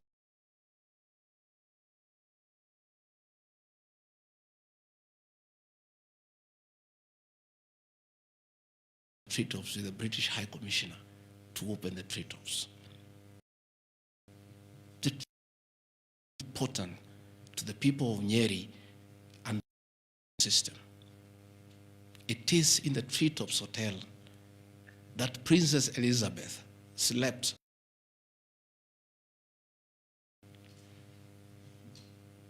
And when that facility was shut down, it was very devastating to the people of Nyeri and the Aberdare ecosystem.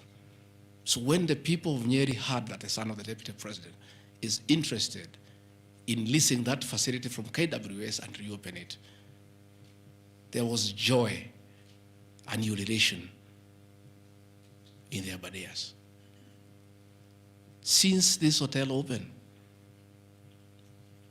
45 Kenyans are back to work. The vegetables to that hotel. The local butchers are supplying me to that hotel.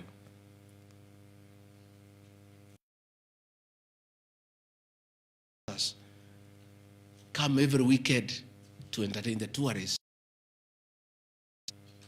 The tourism circuit of the Aberdare is back,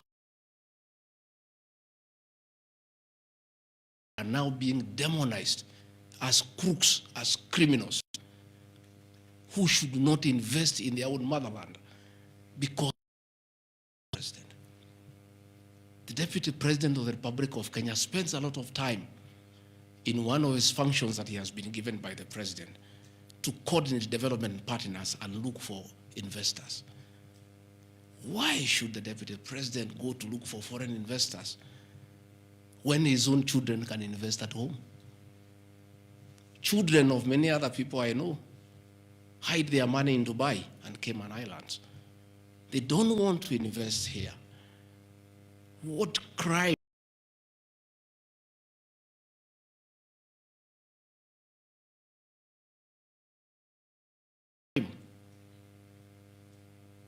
have the children of the Deputy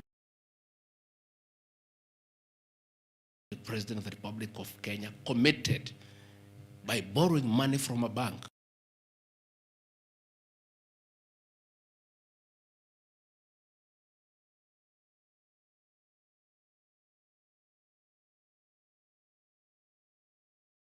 These boys are so demoralized, asking me, Dad, why didn't you advise us?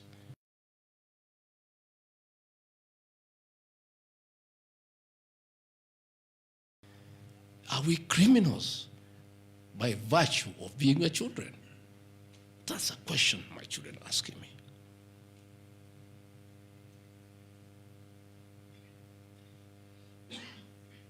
What crime can children of Kenya commit? Borrow money from a bank and start an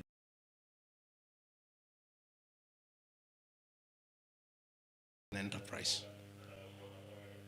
and employ people.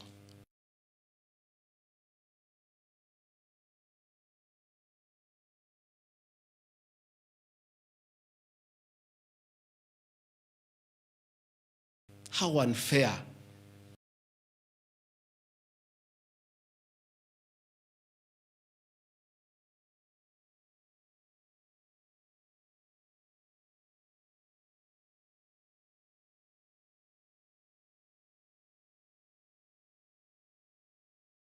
can a country be to its young population? To condemn them.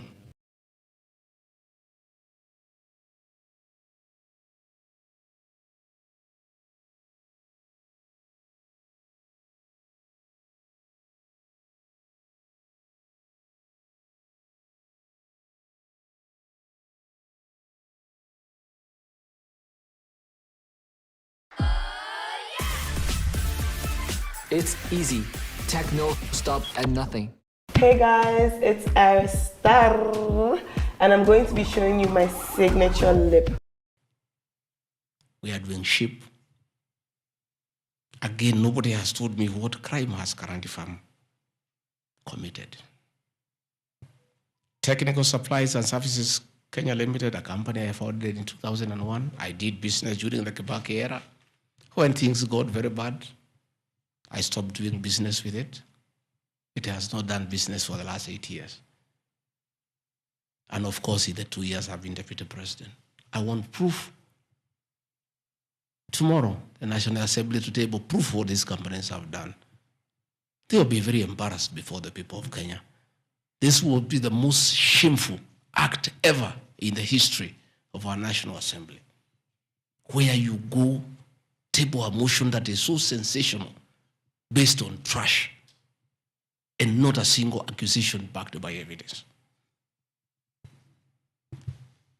I have seen an allegation that exerting influence on officials of the Ministry of Lands to issue an allotment letter to Amunyoro Investments Limited and using the fraudulently acquired documents to support a court case.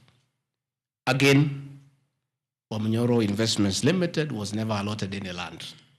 This parcel of land, 209/12077, Amunyoro acquired at 24 million shillings in the year 2012.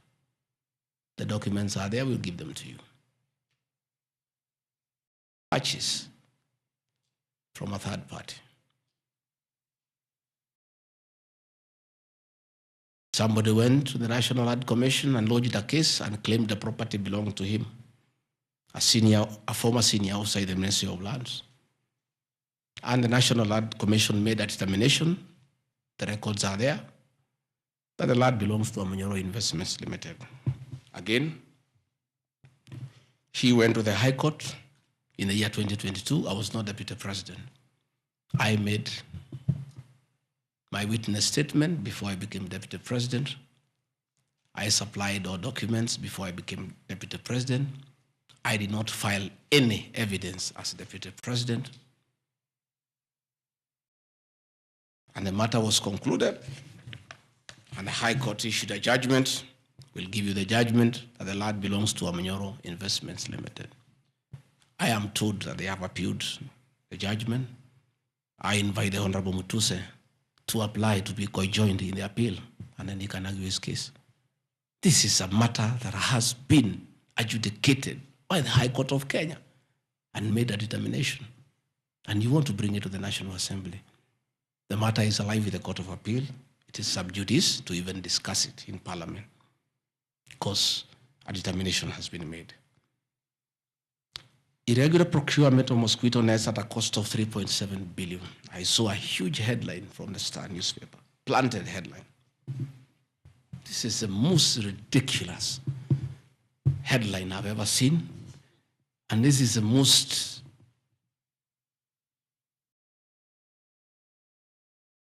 I lack a proper one, and I don't want to speak in Kikuyu.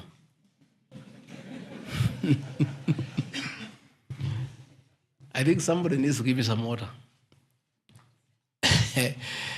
What I want, I'm looking for.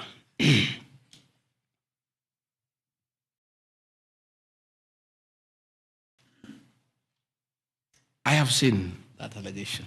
I want to respond as follows. One,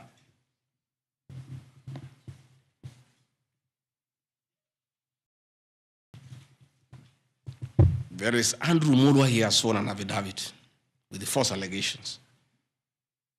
And he had better be very careful.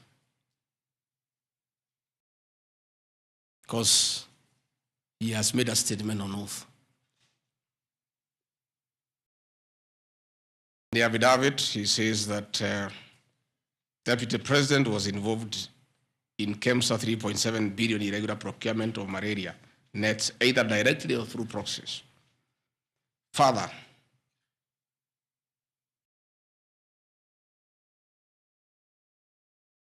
Shobika Impex Limited is an international company,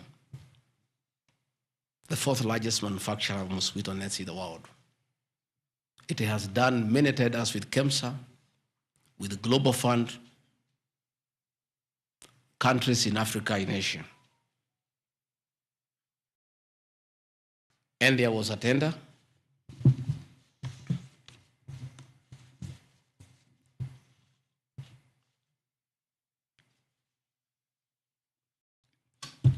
There was a tender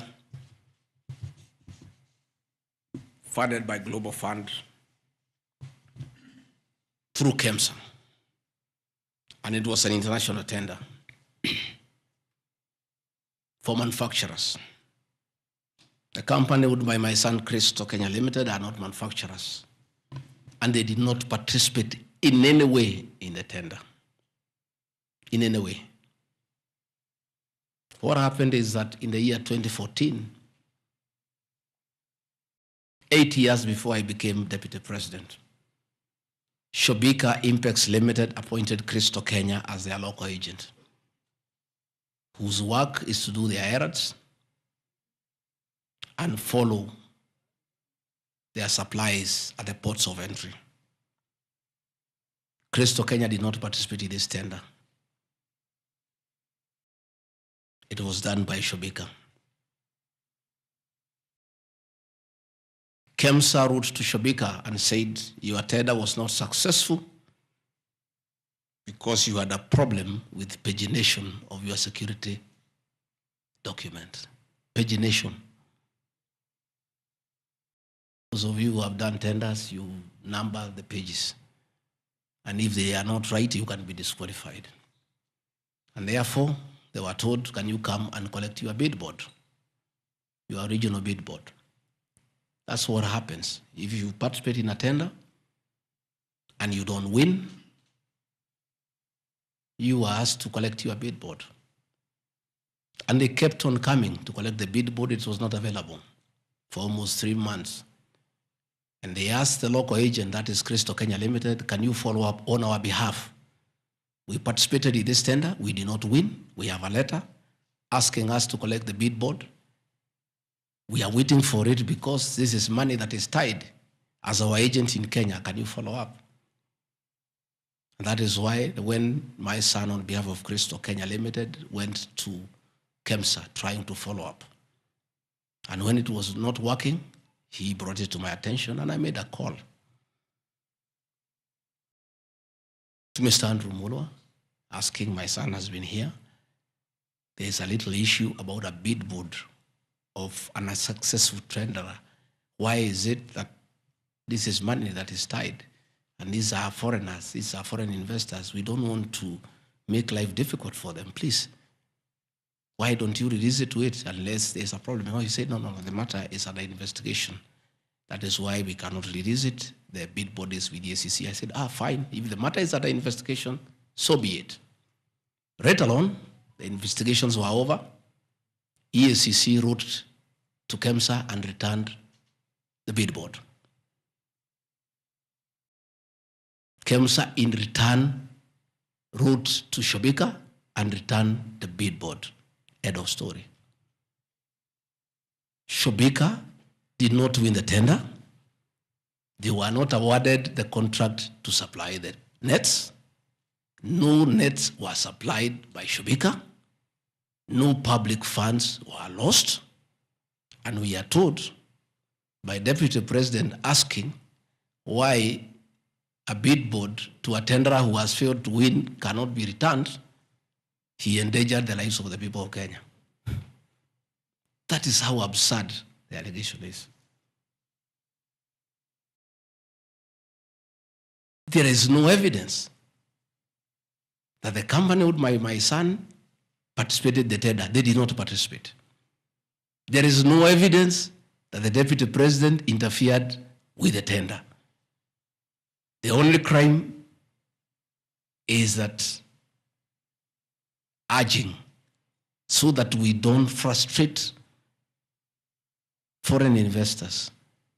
If they were not successful, why are you keeping their tender security? You need to give it to them. And it was a lot of money. I think it was 500 million or something like that.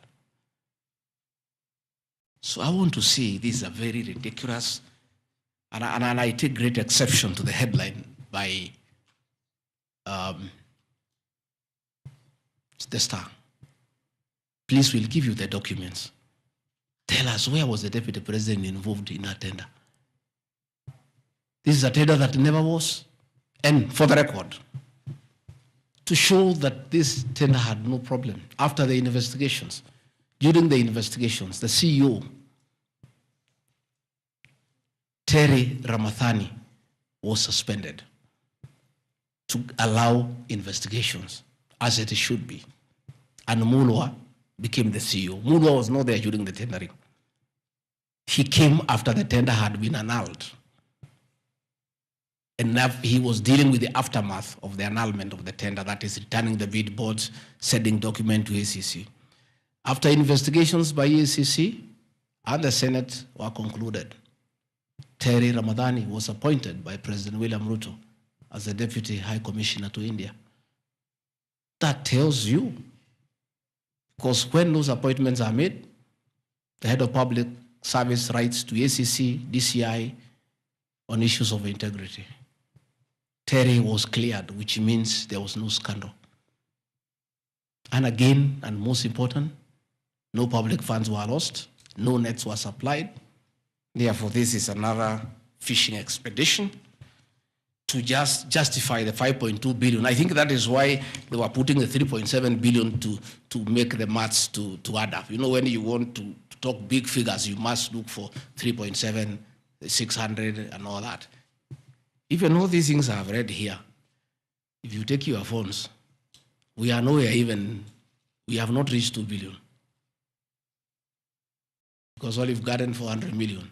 Queensgate Apartment, 600 million.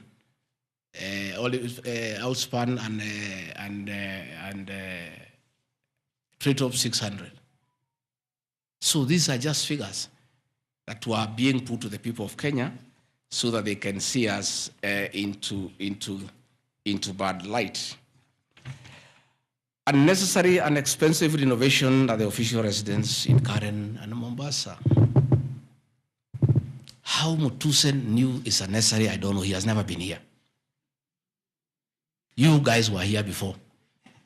When President William Ruto was deputy president, he was denied funds for 5 years. This place was in very high state of disrepair. It took me 7 months to move in. The roofs were leaking, the toilets were blocked, the septic tanks was broken down, the borehole was broken, there was nothing. Parliament, in his own wisdom, allocated funds for the renovation of this residence.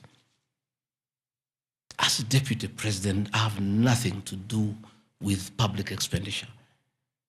In fact, at that time, the accounting officer, between 2022 and 2023 financial year, was the State House Controller.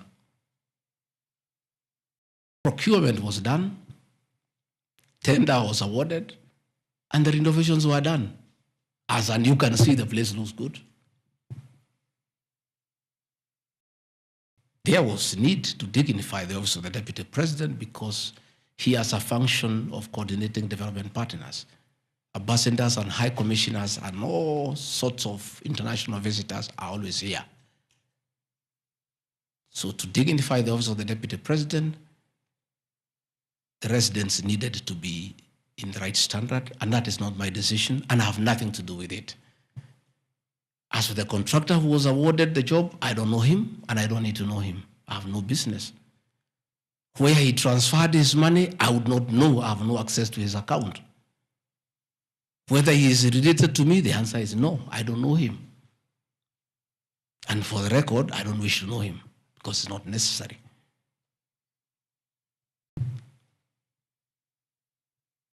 Government expenditure is audited every year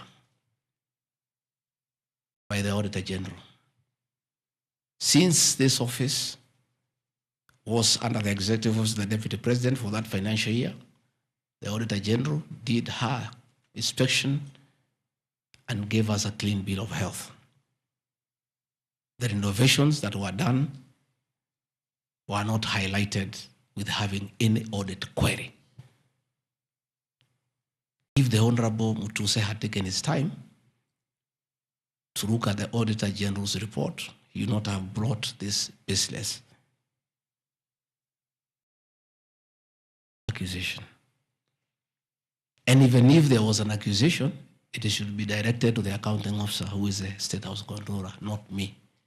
I don't deal with procurement. I don't deal with financial management. I don't deal with anything to do with public finances. Since the matter has been raised, I have to answer to it. I have looked at the Auditor General's report, clean. I have looked at the contract, it's signed by the Controller of State House. As to the work, that I can attest, they did a very good job. And this residence has been dignified. The same with the residence in Mombasa. You know, the residence in Mombasa is where President William Ruto and his wife, Mama Rachel, were chased away, and the house allocated to the regional commissioner. And on assuming office, I took up the residence. It was in state of disrepair. Again, it was renovated. It's a good place. And I normally go there when I go to Mombasa. And it makes a lot of sense, because before the renovation of that residence, anytime I went to Mombasa, I normally have a huge delegation of security people, hospitality, and all that goes with the office, not really me. The bills were very expensive. It makes a lot of sense to have an official residence for the Deputy President in Mombasa, so that when he is there, you cut down on public expenditure.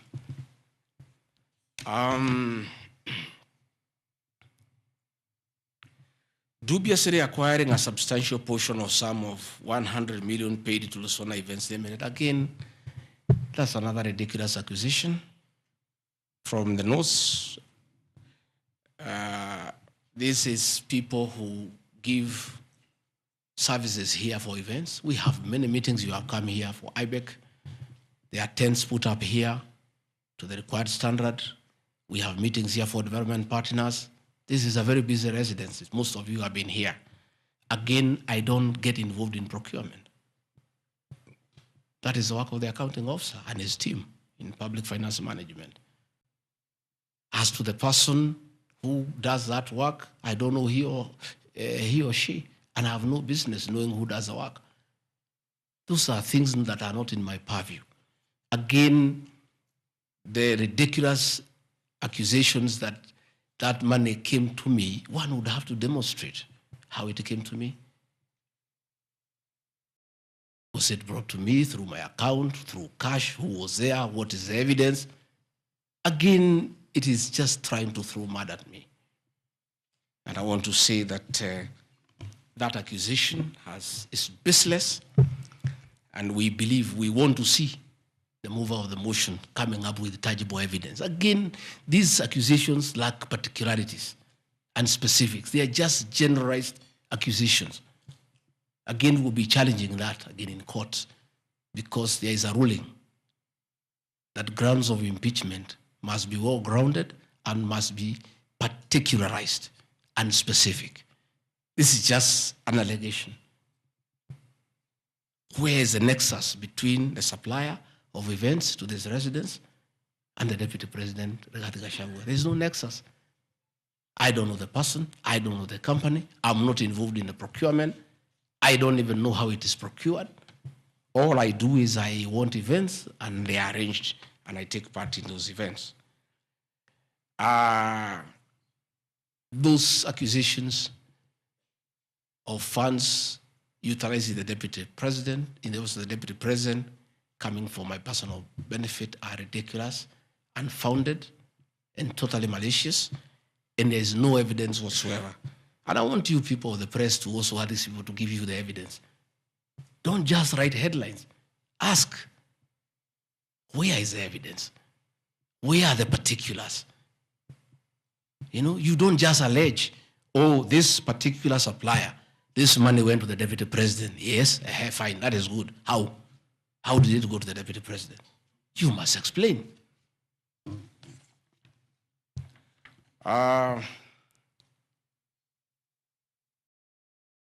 Alleged sensational but false allegations against Lady Justice Esther Maina. It is alleged that the special notice of motion at ground 4 had a gross violation of the Constitution, that I publicly attacked the Lady Justice Esther Maina and falsely threatened to bring action against her. I did not threaten to bring any action against Justice Maina. I did bring action against her. I was just informing the public because I'm a public officer and I have freedom of speech. I have filed petition before the Judicial Service Commission against Justice Esther Maina in issues I felt I did not get proper justice. So I did not threaten her. I did what the law says. If you are not happy with the conduct of a judge, you file a petition before the Judicial Service Commission, which I have done. Again, I don't want to delve before the matters because it is against sub judice. But that I have done, so I cannot be threatened. I cannot be said to threaten her. And again, I have a right as a leader, as a Kenyan, to say what I'm doing. And I did say publicly that I will bring a petition against her, and I have done it. And the evidence is there, you see it, we have filed a petition, and we are waiting for it to be concluded.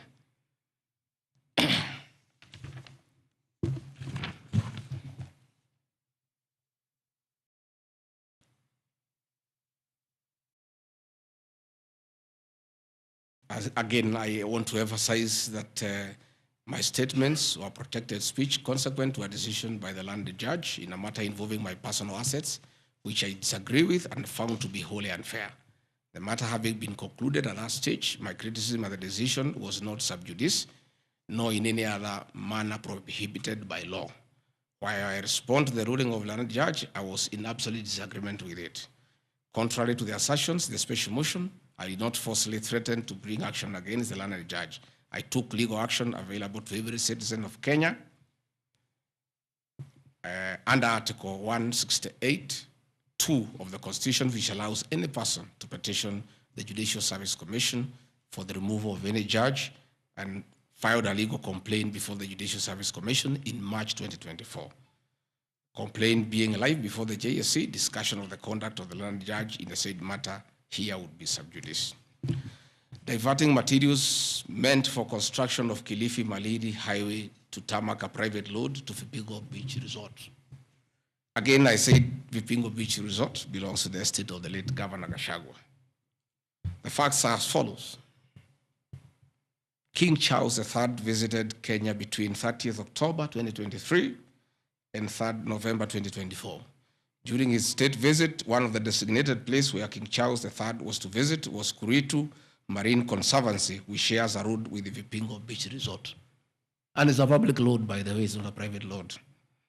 I have annexed a copy of the program of the state visit to Kenya by King Charles III, marked RG, which at page 13 on items 63 and 64 shows his departure and arrival at Kuritu Marine Conservancy. As I was walking around, I slept there, I think 2-3 weeks before the arrival of the king. And as you all know, I walk every morning. And as I walked on that road, I found there was a lot of activity and tarmac was going on. I was very happy and I asked what was happening. And I was told that the king himself, the third, will be coming. So, like all other residents of that area, we are very indebted to King Charles III, that this was done very speedily. Rigathi Gachagua never called anybody to do this road.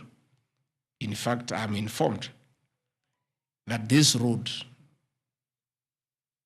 is donor funded, the one to Kilifi, and there is a component of corporate social responsibility. And I have learned after I have inquired that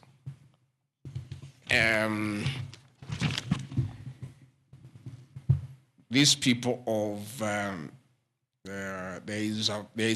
that road is called Takaungu, Shariani, Vipingo. It's off the main road. And I am made to understand that Kuritu Marine Conservancy,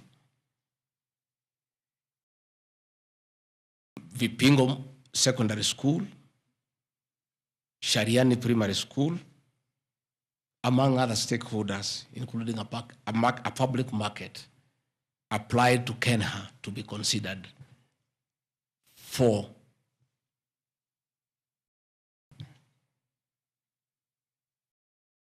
corporate social responsibility. And I think the issue of the king hastened that request. And that's why I said we are grateful to the king. Again, I invite evidence to show that I influenced that road. In any case, I would like to know the member of parliament for that area, how he will vote in this motion. He should be a very happy man. If Deputy President Kenyans Gachagua occasioned a tarmac road to be done in his constituency, he should vote for me. But I didn't. And when I went there, that Shariani market, people are very happy with that road because I walk there in the morning when I sleep there. People are very happy with that road. The secondary school there, the boys and girls are very happy. The primary schools are there. And again, contrary to the assertion by the Honorable Mutuse, it's not a private road, it's a public road. And it is serving many people, a primary school, a secondary school, a market, and a whole community, including the family of the estate of the late Governor DP Gachagua.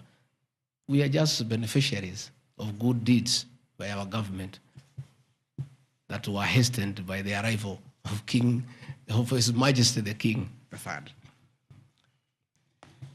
Undermining the president and the cabinet by allegedly making contradictory public statements from the position taken by cabinet regarding the evacuation of the people residing along Nairobi River. To start with, for the record, President William Ruto has never complained to me that I have undermined him. If he has told that to Honorable Mutuse, I would like to know that he has complained to Honorable Mutuse that his deputy has undermined him. Article 147 of the Constitution provides the Deputy President shall be the principal assistant to the President and shall deputize for the President in the execution of the President's functions. Article 28, which states that every person has inherent dignity and the right to have that dignity respected and protected. Article 29C, which states that every person has the right to freedom and security of the person, which includes the right not to be subjected to any form of violence from either public or private sources.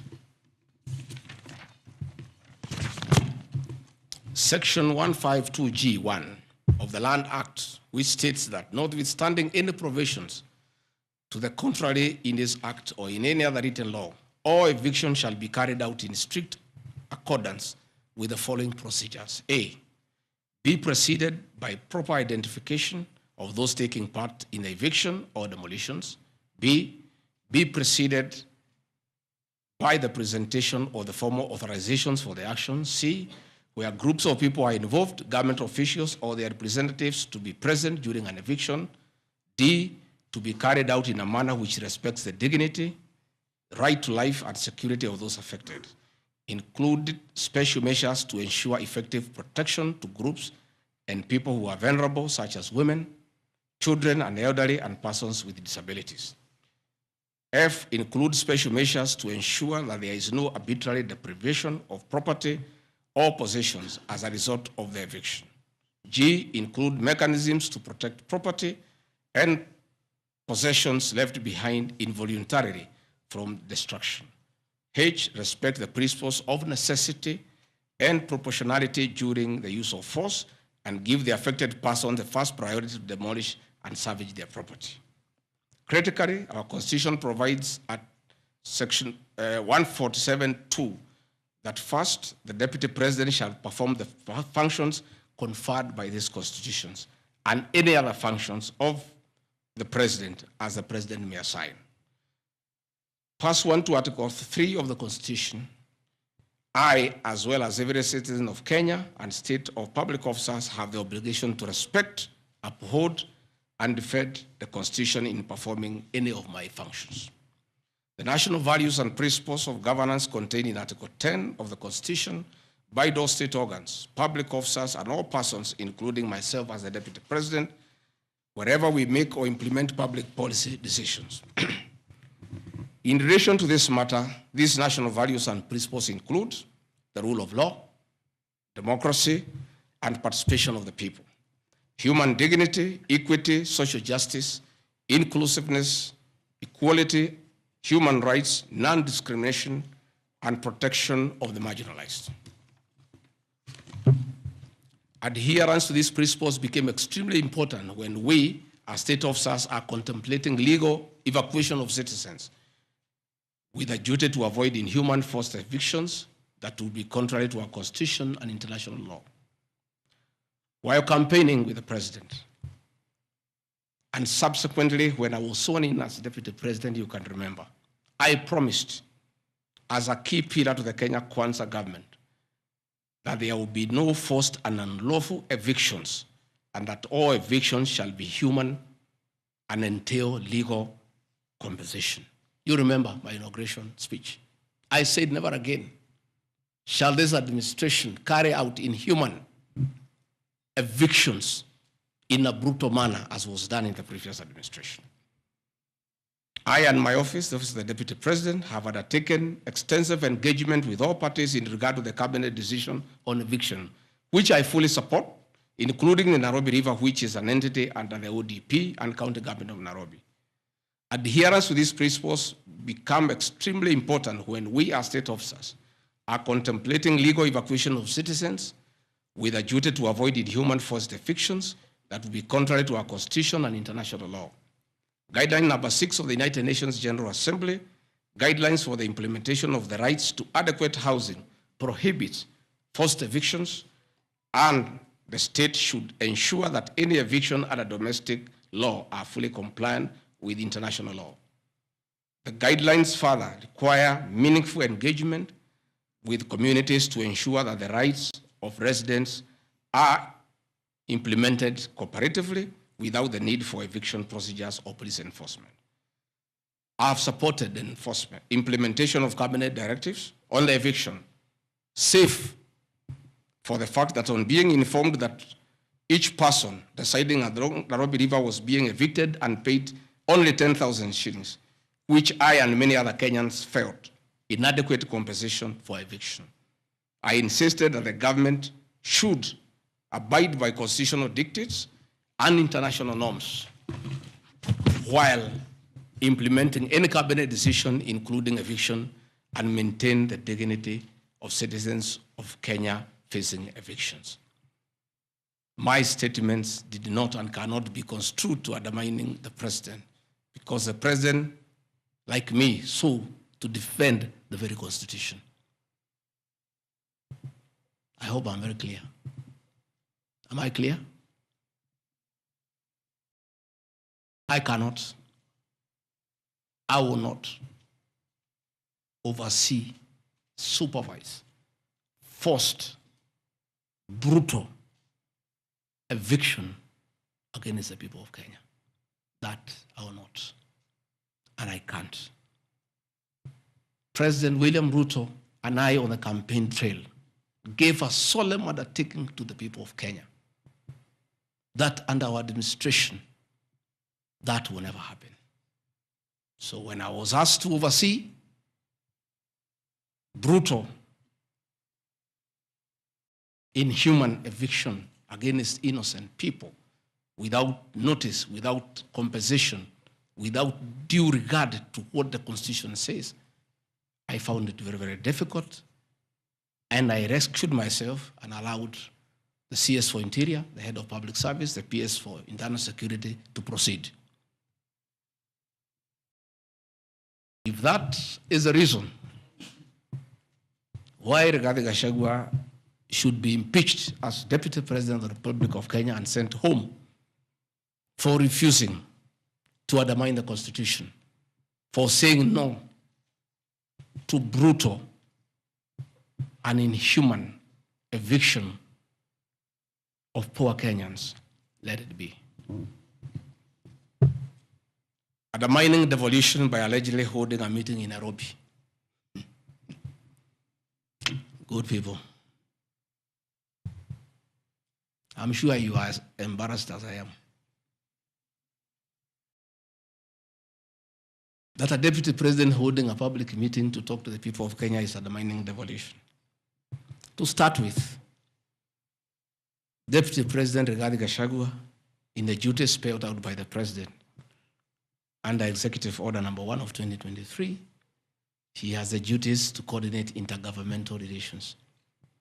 I work with the governors. This is the home of devolution. I hold meetings with the governors every day. I chair IBEC. I cannot be accused. And I need evidence tabled that I undermined devolution. The motion alleges that on 29 September 2024, I unlawfully interfered with the running of the Nairobi City Council government by holding a public rally where I allegedly incited citizens against law of directives of the county government on planning and relocation of markets. This is my response. It is not true that I incited citizens against the law of directives of the county government, as alleged. I wish to clarify and point out that when I held the public rally, I merely requested the governor of Nairobi County to speak and listen to grievances which were being raised by the market traders. Videos will be produced tomorrow in the National Assembly.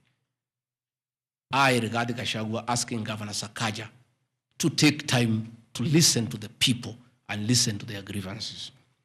The traders had sought me out to intervene and request the governor on their behalf to dialogue with them and seek a solution to their grievances with regard to the relocation of markets.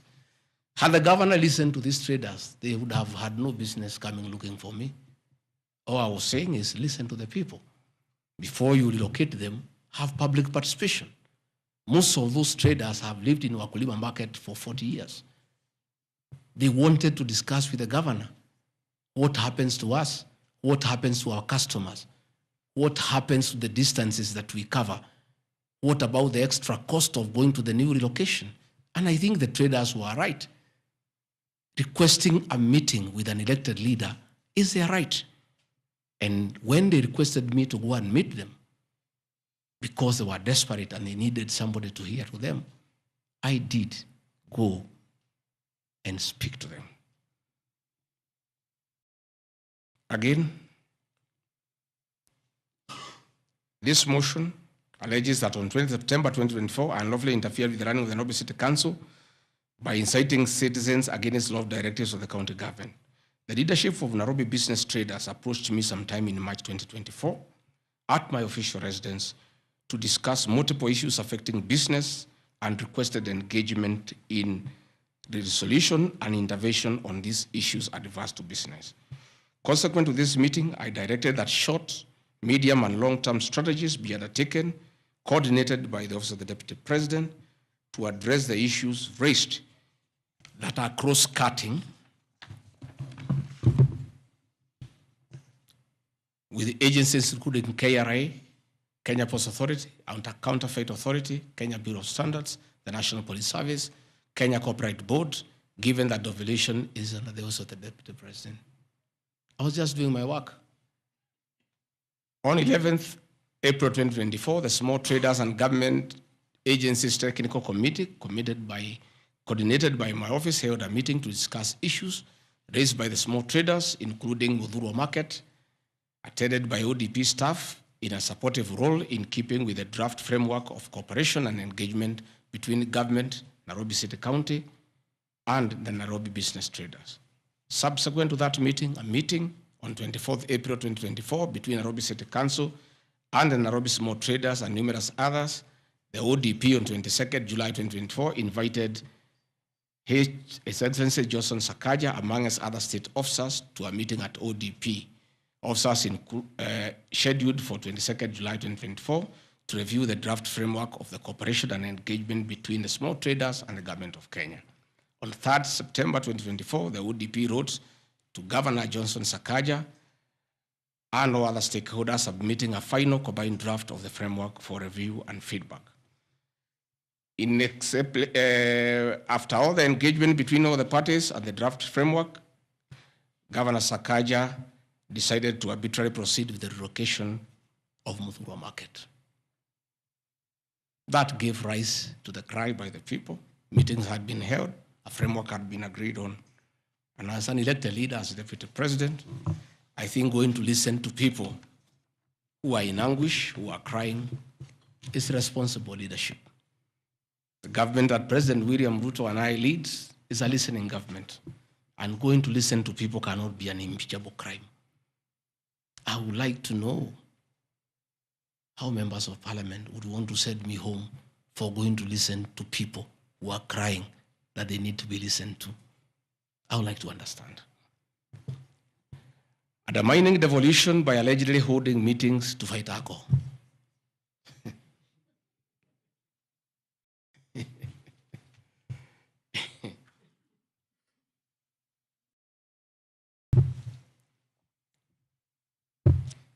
I think tomorrow will be the greatest circus.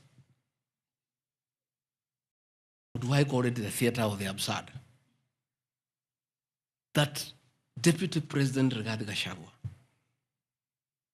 undertaking duties assigned to him by the President to fight illicit brews and drugs across the country, should be impeached because by doing so, he is interfering with the devolution.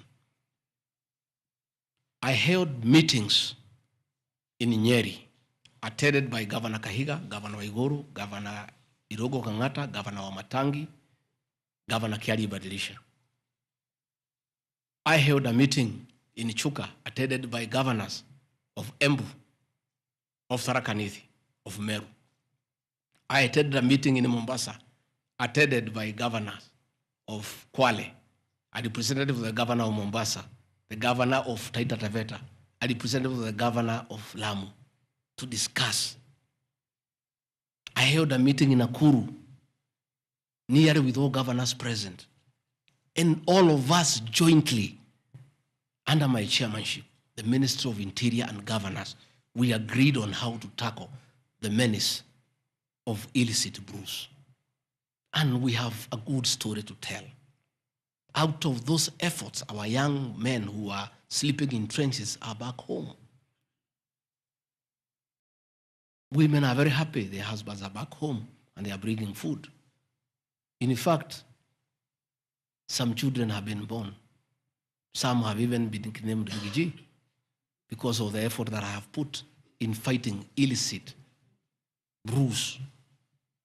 I think the people of Kenya would be shocked to hear tonight that one of the accusations against their deputy president and why he should go home is because he led the battle to fight illicit brews and drugs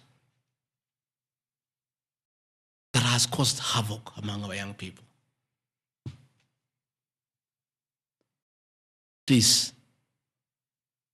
if Rigathi Gachagua is a problem, why don't you assign this job to somebody else? Because this job must be done. We must get our children off drugs. We must fight illicit alcohol. And saying that you want to impeach the deputy president because fighting illicit brews and drugs is interfering with the devolution.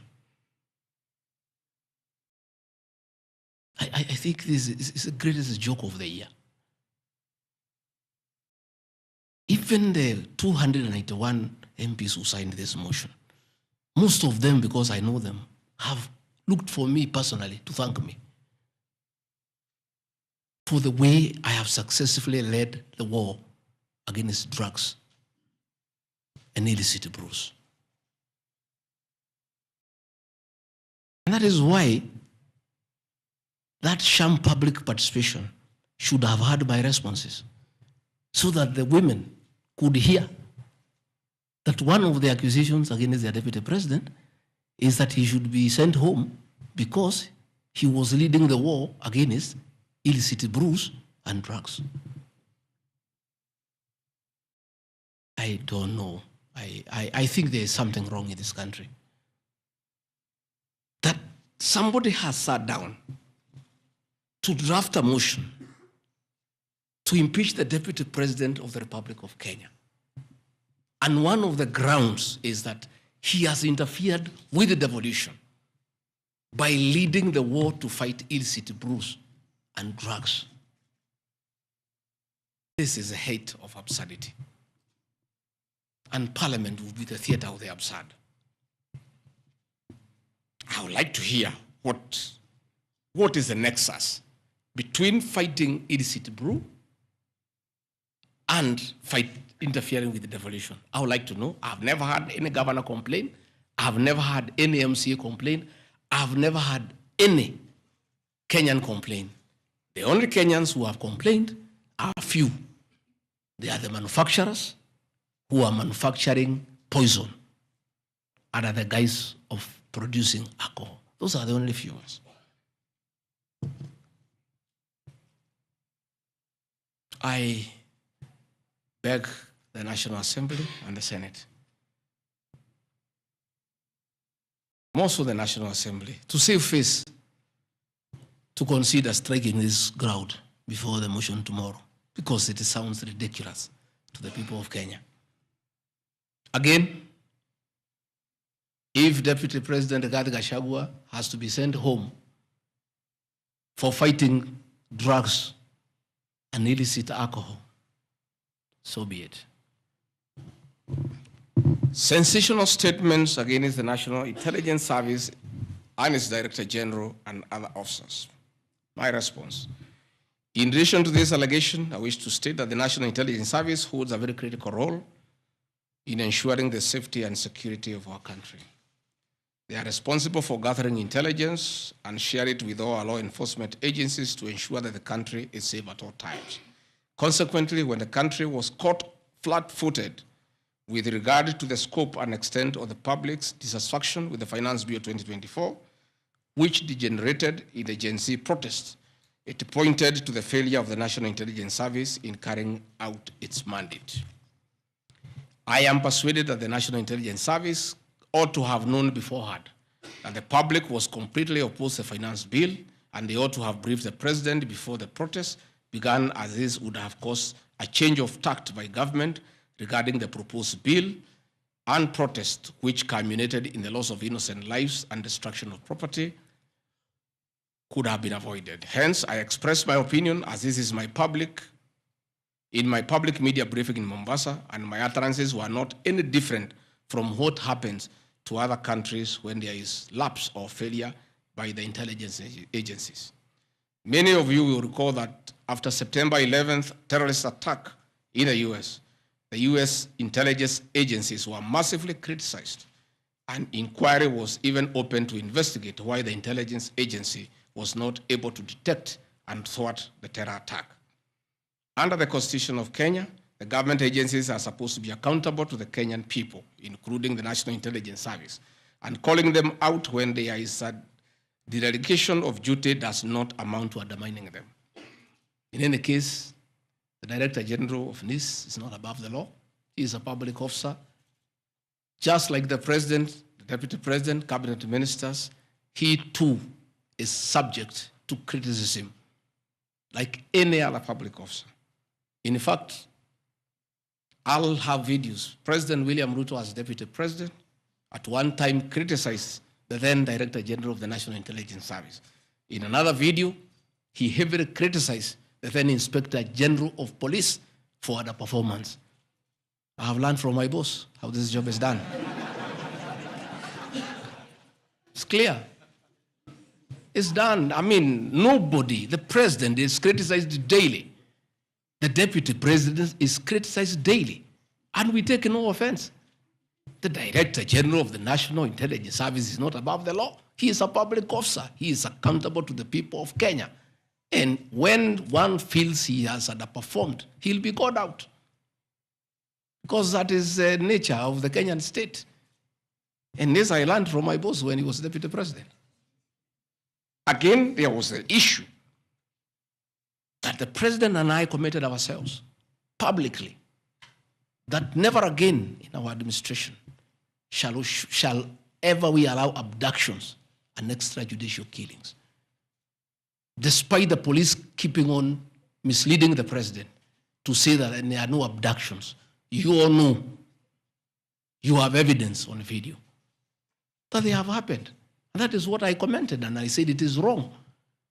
And because I'm a truthful person, I'll say what is wrong when it happens. Despite the fact that I am compelled by the principle of collective responsibility to be part and parcel of every decision made by government, that I'll continue to do so, but only those decisions that are constitutional and within the rule of law.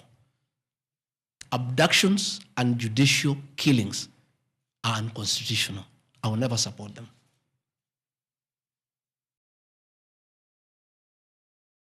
President William Ruto has been criticized left, right, and center. I have not seen him take anybody to court for criticizing him. Why is Rigathi Gachagua being impeached for calling out the Director General of the National Intelligence Service? The Deputy President is criticized daily. The judiciary is criticized daily. The media is criticized daily, including the Star, whom I've criticized today. But that is as far as it goes. And again, despite being just the Deputy President, I enjoy a constitutional right in the Bill of Rights, freedom of speech. And if the Director General of the National Intelligence Service was aggrieved, there are mechanisms of how he can take me to court and sue me for defamation. And I'll be able to argue why I said what I said. So that is not a ground for impeachment. I mean, that is curtailing liberties, the freedom of expression, the freedom to hold public officers accountable for their actions.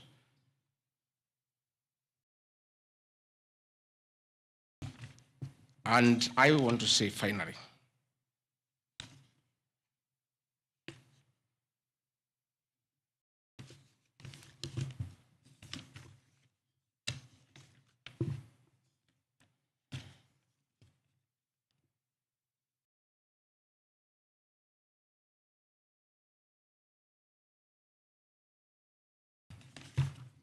I think I've literally addressed all the grounds because I felt it's important for the people of Kenya to know the allegations against the Deputy President and his responses. And as you have heard, though you are not judges and you are not advocates, there is nothing here that violates the Constitution. There is no gross misconduct. There is no crime that has been committed.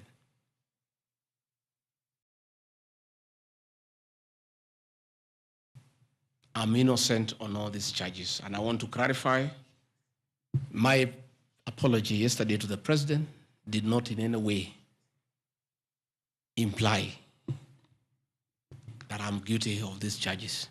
I'm not. This I'm not. My statement was that if there is something I've done to the President that I don't know, that probably has upset him, I ask for his forgiveness. But that was in no way an admission of this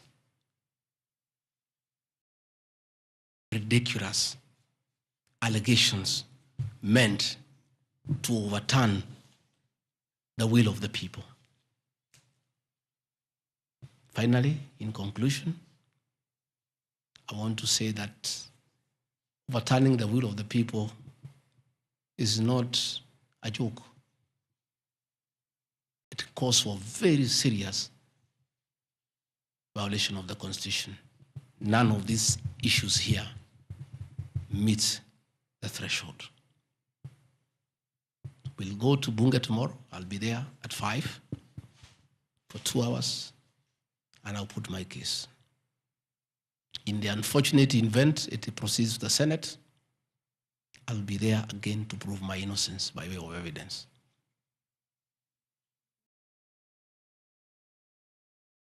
When I called this press conference, there was a lot of speculation that Rigathi Gachagua wants to resign.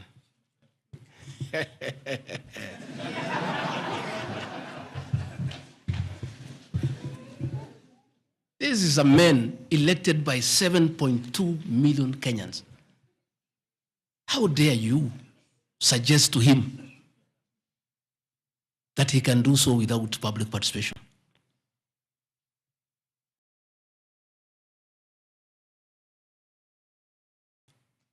I have no intention whatsoever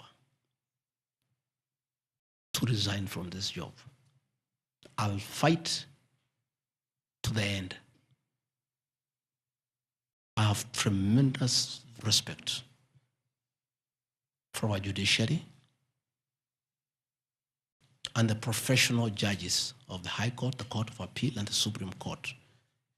And in the professional manner, they have handled serious issues affecting Kenya. The impeachment of a deputy president elected by 7.2 million Kenyans is not a small matter that can hastily be decided by a few members of parliament and senators and wish it away.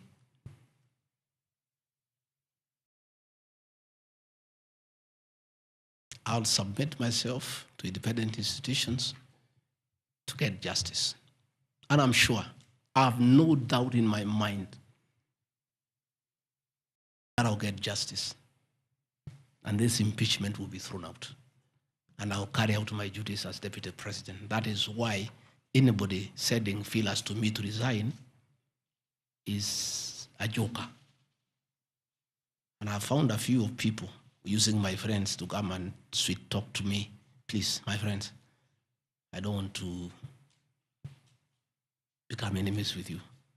When you are given such silly messages, don't bring them to me. I have no intention. I cannot resign. I did not give myself this job. I was given by the people of Kenya. I've done nothing wrong against the people of Kenya whatsoever. I've worked hard. I've been very loyal to my boss, President William Ruto.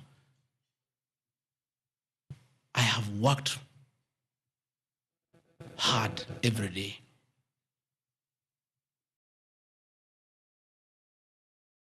And I will not be distracted. I think there's one issue I've forgotten, one ground. The issue of the shareholding, isn't it? Even you guys can remind me if there's one issue that I have not dealt with.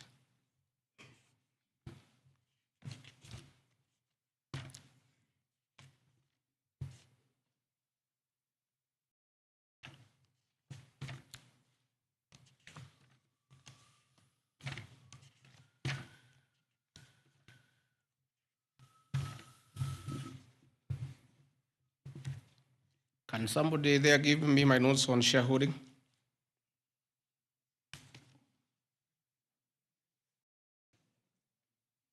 Yeah, I have them here.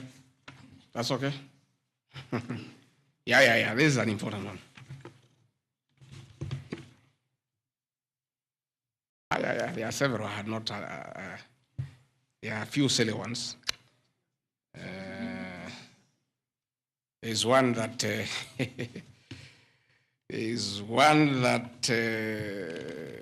I'm conniving with cartels in the tea sector to block ATDA from implementing guaranteed minimum returns that would benefit small traders.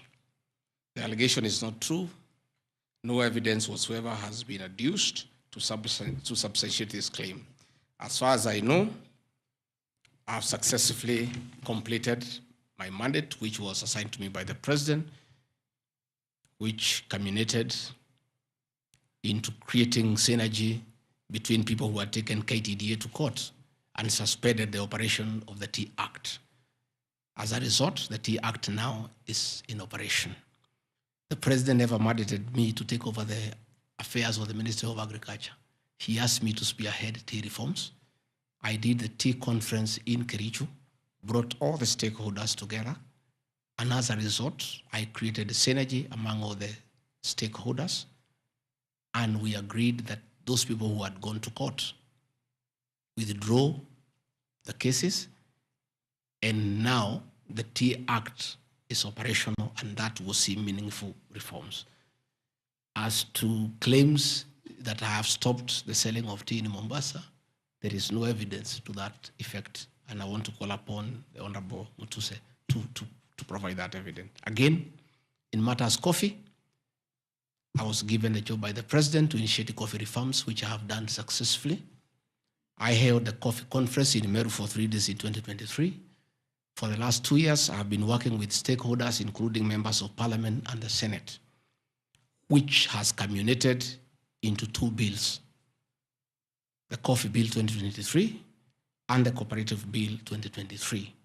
These 2 bills, the Coffee Bill 2023, will see the reintroduction of the Coffee Board of Kenya that will market coffee for farmers without putting profit. We have also recommended the reintroduction of the Coffee Research Foundation or the Coffee Research Institute in Roiro to work on better varieties and drought-resistant crops. Through my efforts, again, I've completed my work. The 2 bills are before the National Assembly. I call upon members of the National Assembly immediately after the impeachment process to embark on these 2 bills and see them to fruition so that farmers can enjoy the work we have done in coffee reforms. I have seen another absurd, that I have taken control of a local cooperative society in Madera constituency where I was a member of Parliament. This is false. I should be told which society by name, because I know all the societies. I know all the farmers by name. It's really ridiculous. Again, there is no evidence. There is nothing. It's just trying to spoil my name before the people of Madeira who elected me as their member of Parliament. On the issues of shareholding, I think this matter has been discussed for a long time, and I think it's good tonight I put it in proper perspective. I wish to state that the allegation is equally false. None of my family members, allies, or associates are in control of any cooperative society in Madeira. That one I had done. In shareholding by virtue of the provisions of the 3rd schedule of the Political Parties Act, the constituent parties of Kenya Kwanza Coalition entered into various agreements which were deposited with the Speaker of the National Assembly and the Speaker of the Senate for purposes of Article 108 of the Constitution of Kenya. 16.2, the following were members, parties of Kenya Kwanza: UDA, ANC, Ford Kenya, PAR, Farmers Party, Chama cha Kazi, Communist Party, Economic Freedom Party, the Service Party, Tujibebe wa Kenya Party, Umoja na Maendeleo Party of Kenya, and the Democratic Party of Kenya. In accordance with provisions of Clause 3E of Schedule 5 of the Political Parties Act, each of the agreements contained in a power-sharing development agenda for certain regions in Kenya. I attach here copies of the said agreement. I'll give you the Kenya Kwanza agreement so that you know when I talk about shareholding, I'm not talking about Kenyans. I'm talking about this agreement that was signed by President William Ruto and almost everybody else on how power will be shared. I've never talked about sharing resources. I have been talking about power sharing for people to get what they deserve in sharing power in accordance with this agreement. Like, for example, in an agreement between UDA, ANC, and Ford Kenya, the UDA would nominate the president and the deputy presidential candidates, which has happened. I got my share, although I have no share certificate. The president would guarantee the stature, dignity, financial, and operational autonomy of those of the deputy president. It's in the agreement. The office of the deputy president will be allowed specific duties identified at Article 21 of the agreement. ANC will be allocated a position of prime cabinet secretary to be established within 14 days. It was given to Musalia. the office of the Deputy President, Ford Kenya will be allocated the position of the Speaker of the National Assembly, which was given to Moses Wetangula. In accord with Article 2.1 of the Power Sharing Agreement, ANC and Ford Kenya would have a 30% share of national government positions. So, the Honorable Musalia Mudavadi, the Honorable Wetangula, and the people of Western, please don't condemn Rigathi Gachagua. The agreement is here, defining your share in the government. It is not me. I did not sign this document. It was signed by Musalia, Wetangula, and President William Ruto. So when I say about this share thing in terms of positions, I've never talked about resources, about development. Although it is also here, is that regions bargained with the president for shares. Musalia Mudavadi and Moses Wetangula bargained for 30% of shares within the Kenya Kwanza government. Although they were also supposed to give us 70% of the vote, which they did not. Nevertheless, since they gave a certain vote, they are still entitled to some share one way or another. So it is not Rigathi Gachagua who said that a government is like a company. It is the agreement of the Kenya Kwanza, which I will be tabling in the National Assembly. It is not me. It went ahead to say it. He said, ANC and Ford Kenya would have 30% share of national government positions. That is cabinet secretaries, principal secretaries, high commissioners, ambassadors, diplomatic and consular representatives, chairpersons of state corporations, directors of state corporations, chairpersons and commissions of constitutional commissions, provided the 30% share is to be shared equally between the ANC and Ford Kenya.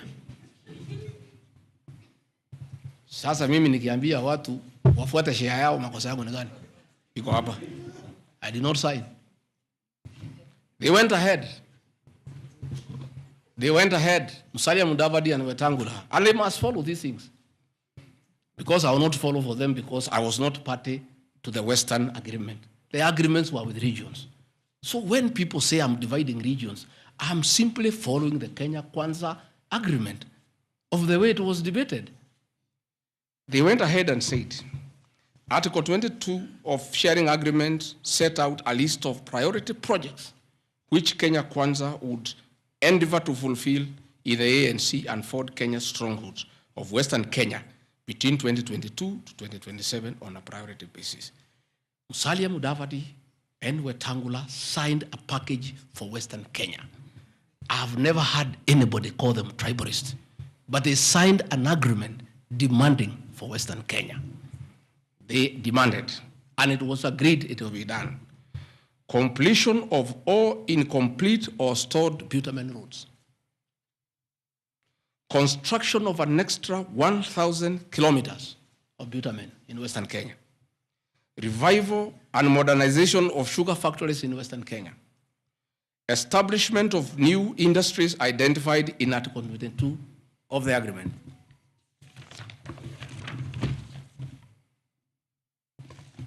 Ladies and gentlemen, this is the Kenya Kwanza agreement on shareholding. What crime has Rigathi Gachagua committed to be impeached by saying what President William Ruto appended his signature to, with Musalia Mudavadi and Wetangula who will preside over my impeachment? What crime has this man committed? The crime of this man is just being truthful, because people do not want these things to be known. That is a problem. People have a problem that I'm a truthful man. The people of Western Kenya has now known today what their leader signed with President William Ruto. It is upon them to demand their share as per this agreement. I did not sign this agreement. I will read the people who signed. But because I was present and I'm a truthful man, I fight for the people of Western Kenya. Power sharing agreement between Kenya Kwanza and PAR of Amason Kingi. I want to give two examples. Yeah? In accord with Article 8 of the agreement, power would be allocated the position of the Speaker of the Senate. He negotiated for himself. Let's be truthful. You brought this motion, we'll discuss. The people of Kenya must know the truth so that if Rigathi Gachagua is being crucified for being truthful, let the people of Kenya know why he is being crucified. How can Moses Wetangula say I should be impeached because of saying people to get their shares when he is a signatory to a share agreement with the president on what will go to Western Kenya? And then they accuse me of tribalism. They did not say anything should go to Central or Mount Kenya. They talked about Western. When I say something for Mountain, I'm a tribalist. King, he said, position of Speaker, you are mepewa. Article 9A of the Power Sharing Agreement, power would nominate the candidate for appointment of one principal secretary when Kenya Kwanza came to power. Amepewa. For Article 9B, the Power Sharing Agreement, Kenya Kwanza and PAR would agree on what share of national government positions, cabinet secretaries, principal secretaries, high commissioners, ambassadors, diplomatic and consular representatives, chairpersons, state corporations, etc., etc. Power sharing agreement, that is a word, so that nobody should ever again in this country ever accuse me of talking of shares. It is not me. It is my boss, President William Ruto, who appended his signature with other leaders that Kenya is like a company of shares. It is not me.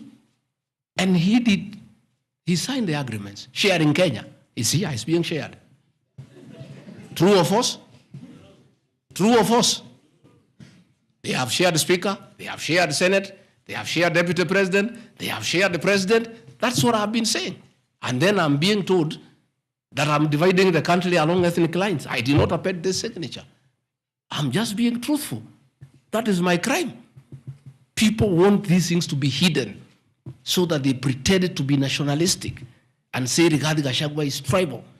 But the people who append these signatures are the ones who should explain why they were signing things for their regions only.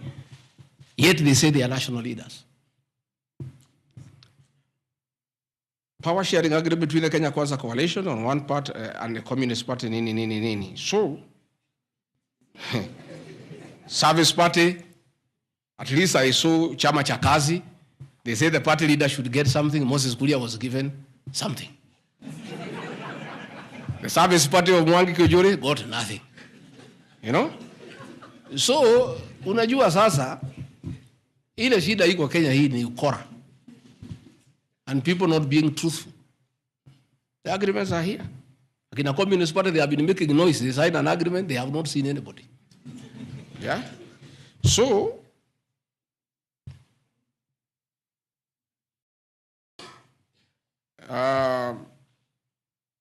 my speeches on the shareholder issue are informed by their aforesaid power sharing covenants, which are founded on law and lessons learned from the well-known disputed 202 NAC power sharing agreement. Further power sharing agreements are a feature of government formation in all democracies in the world that provide the formation of coalitions. My pronouncements on the issue, properly understood, are not only anchored in law, but entirely harmless and incapable of being construed as a basis for ethnic animosity, a danger to national cohesion, or a threat to national unity.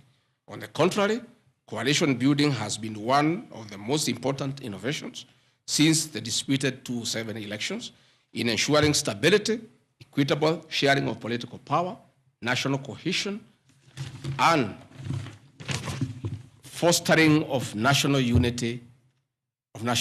Indeed, Kenya Kwanza's main opponent in the 2022 general election, Azimio la Umoja, One Kenya Coalition Party, was a political party consisting of 25 or so political parties who also executed a power sharing agreement as required by Schedule 3 of political parties. However, notwithstanding of the said power sharing agreements, upon election as the Deputy President of Kenya, I went out of my way, as required by the Constitution of Kenya, to serve all Kenyans regardless of their political preferences during the election or ethnic origin. I'll produce videos on all those things. Again, my decision to embrace a broad-based government following the decision of the cabinet after the Gen Z protest is that I support coalition building. And even when the Honorable Right Odinga came, he got some shares. True or false? I mean, surely, why is Rigathi Gachagua being vilified by just being truthful? You know, it's good to be truthful. I have heard that my saying we observe this agreement is a threat to national unity. I have never been caught by the National Cohesion and Integration Committee to tell me that I have said something that can create ethnic disharmony. On the issues of one man, one vote, one shilling, I am told again that it can create tribal hatred. How? The one man, one vote, one shilling is not a formula for Mount Kenya region. Far from it. The one man, one vote, one shilling talks about equity. The gist of that formula is that all Kenyans should be treated equally. If we are giving bursary to the children of Kenya, let us agree how many children we have. If there are 30 million and we have 100 million, we divide equally and distribute to every constituency to those children. If a hospital takes care of 1,000 patients, we decide based on population what is the size of the hospital to be constructed in Roiro, where there are 800,000 people. If one borehole serves 500 people, do you construct one borehole in an area where there are 10,000 people? You need to construct more boreholes. That's all. And these populations are everywhere in Western Kenya, in Kisii, in Rift Valley. The high numbers are not just in the Mount Kenya region. This is a formula, in my view, that is good for everybody. Again, it is not a law because I pronounce myself. It's just an opinion. And in our democracy, I think it's only fair to allow people to have freedom of speech and to be entitled to an opinion. There are those who talk one man, one vote, 1 kilometer, and it is their right. And we should also listen to them and consider. And all those opinions can be harnessed and people can agree which is the best formula to take care of the people of Kenya. That is all I said. I wanted to read to the people, of course, the projects that were negotiated, but I don't seem to have that page. I produce it tomorrow in Parliament. So that when they hear I am fighting, I am also fighting for them. Mine, for the Mount Kenya, and President William, we never wrote anything, because I'm a very trusting man. So is my people, as we did word of mouth. So once in a while, we may argue kidogo kidogo because there's nothing written. So sometimes it's when people say I'm blackmailing the president, but I'm simply asking, my boss, we agreed the following, can we please do it? We agreed this on that, can we do it? We agreed that the people of Mount Kenya who had been given jobs by Uhuru will not be removed without being replaced. We don't seem to be honoring that. Can we honor it? We agreed where we needed to replace somebody who has not performed, we exchange 1 for 1. Can we do it?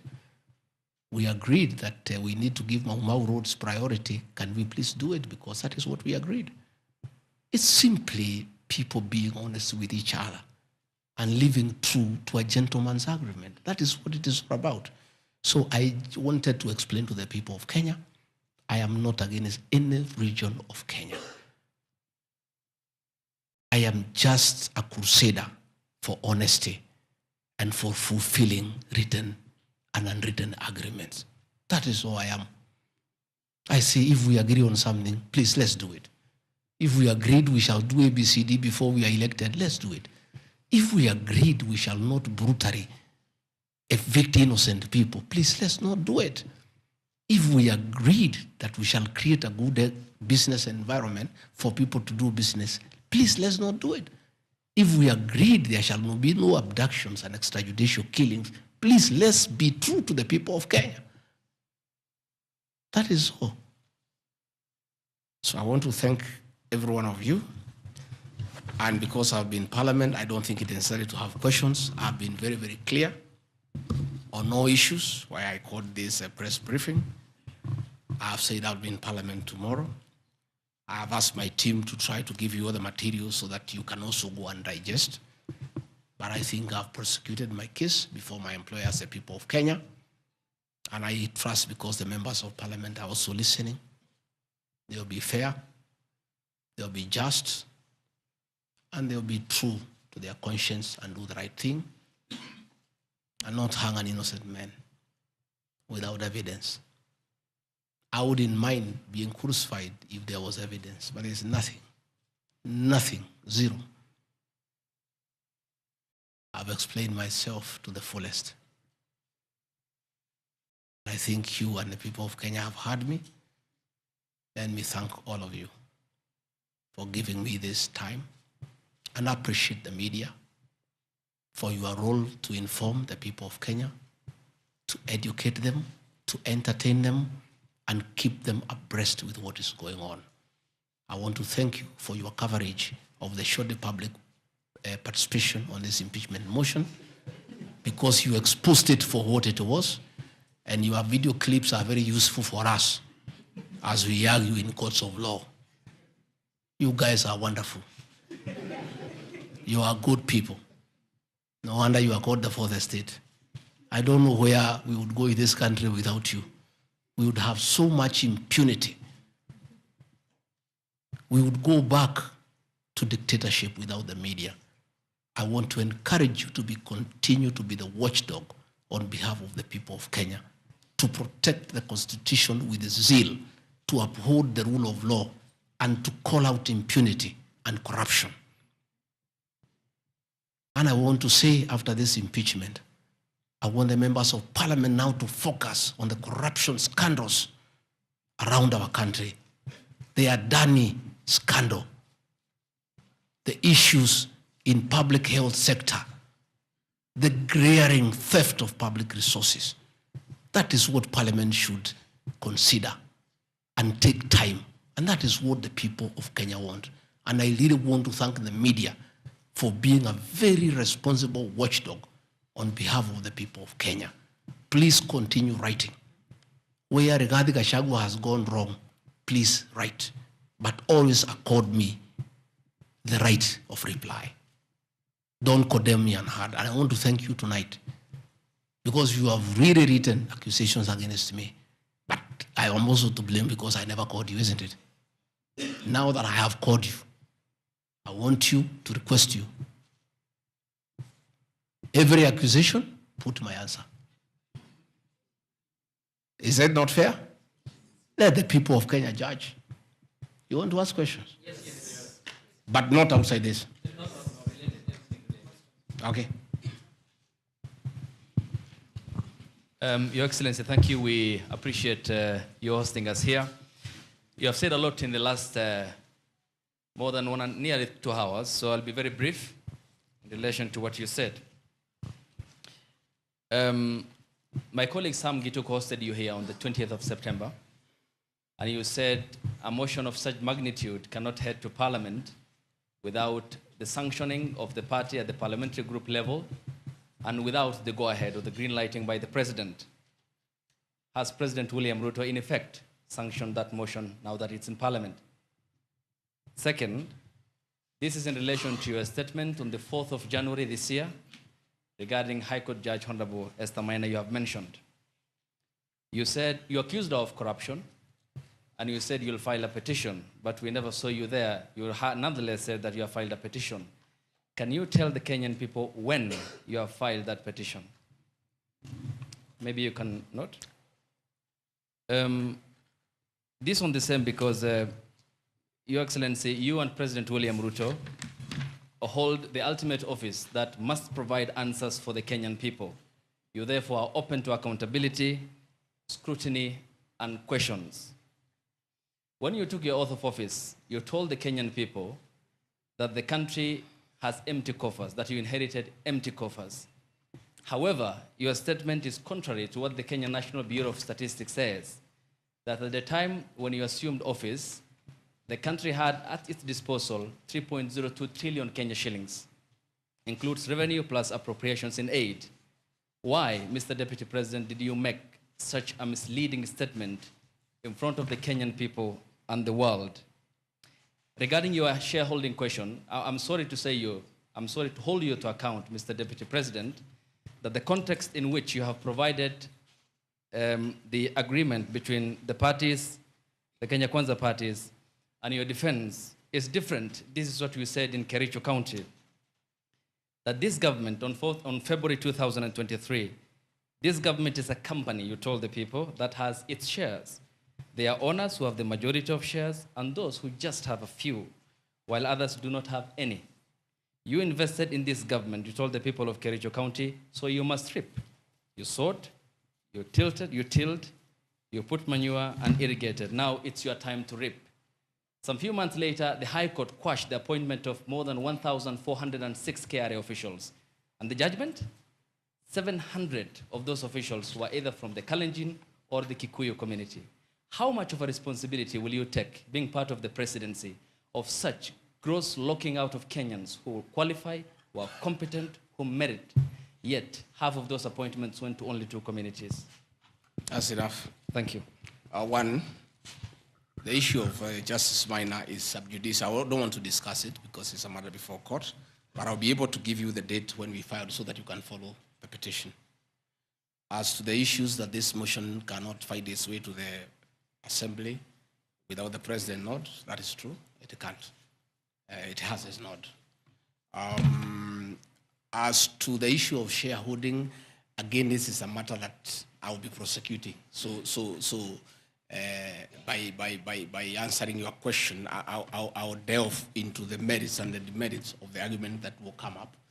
But I also want to remind you that I did not say that it's a company. I said like a company. Like. You look at the clip, it's there. Like, I gave an example.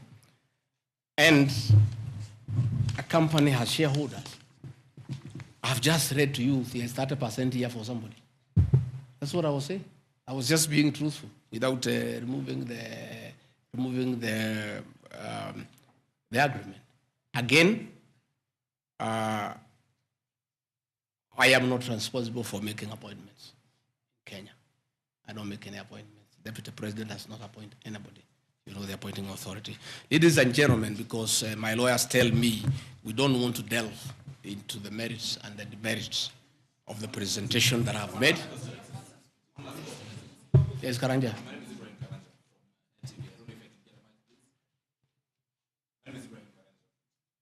From NTV. Your Excellency, when you apologized to President Uhuru Kenyatta, you said that the words used then were out of political reasons. That's why you are apologizing. So why should Kenyans believe you today that what you're saying is not for political reasons, for your own immediate benefit? My second question, Your Excellency, what next if this impeachment happens tomorrow?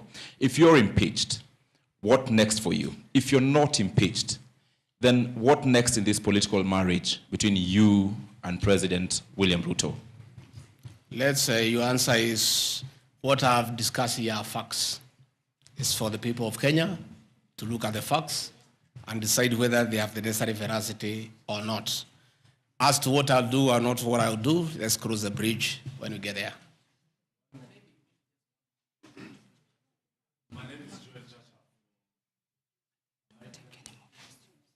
I think, good people, we have had a long night. We have had a very long night, and you need to go and file your story. I want to once more thank you very much. Good people, asanteni sana, Mungu wabariki. Tutaonana kesho. Thank you.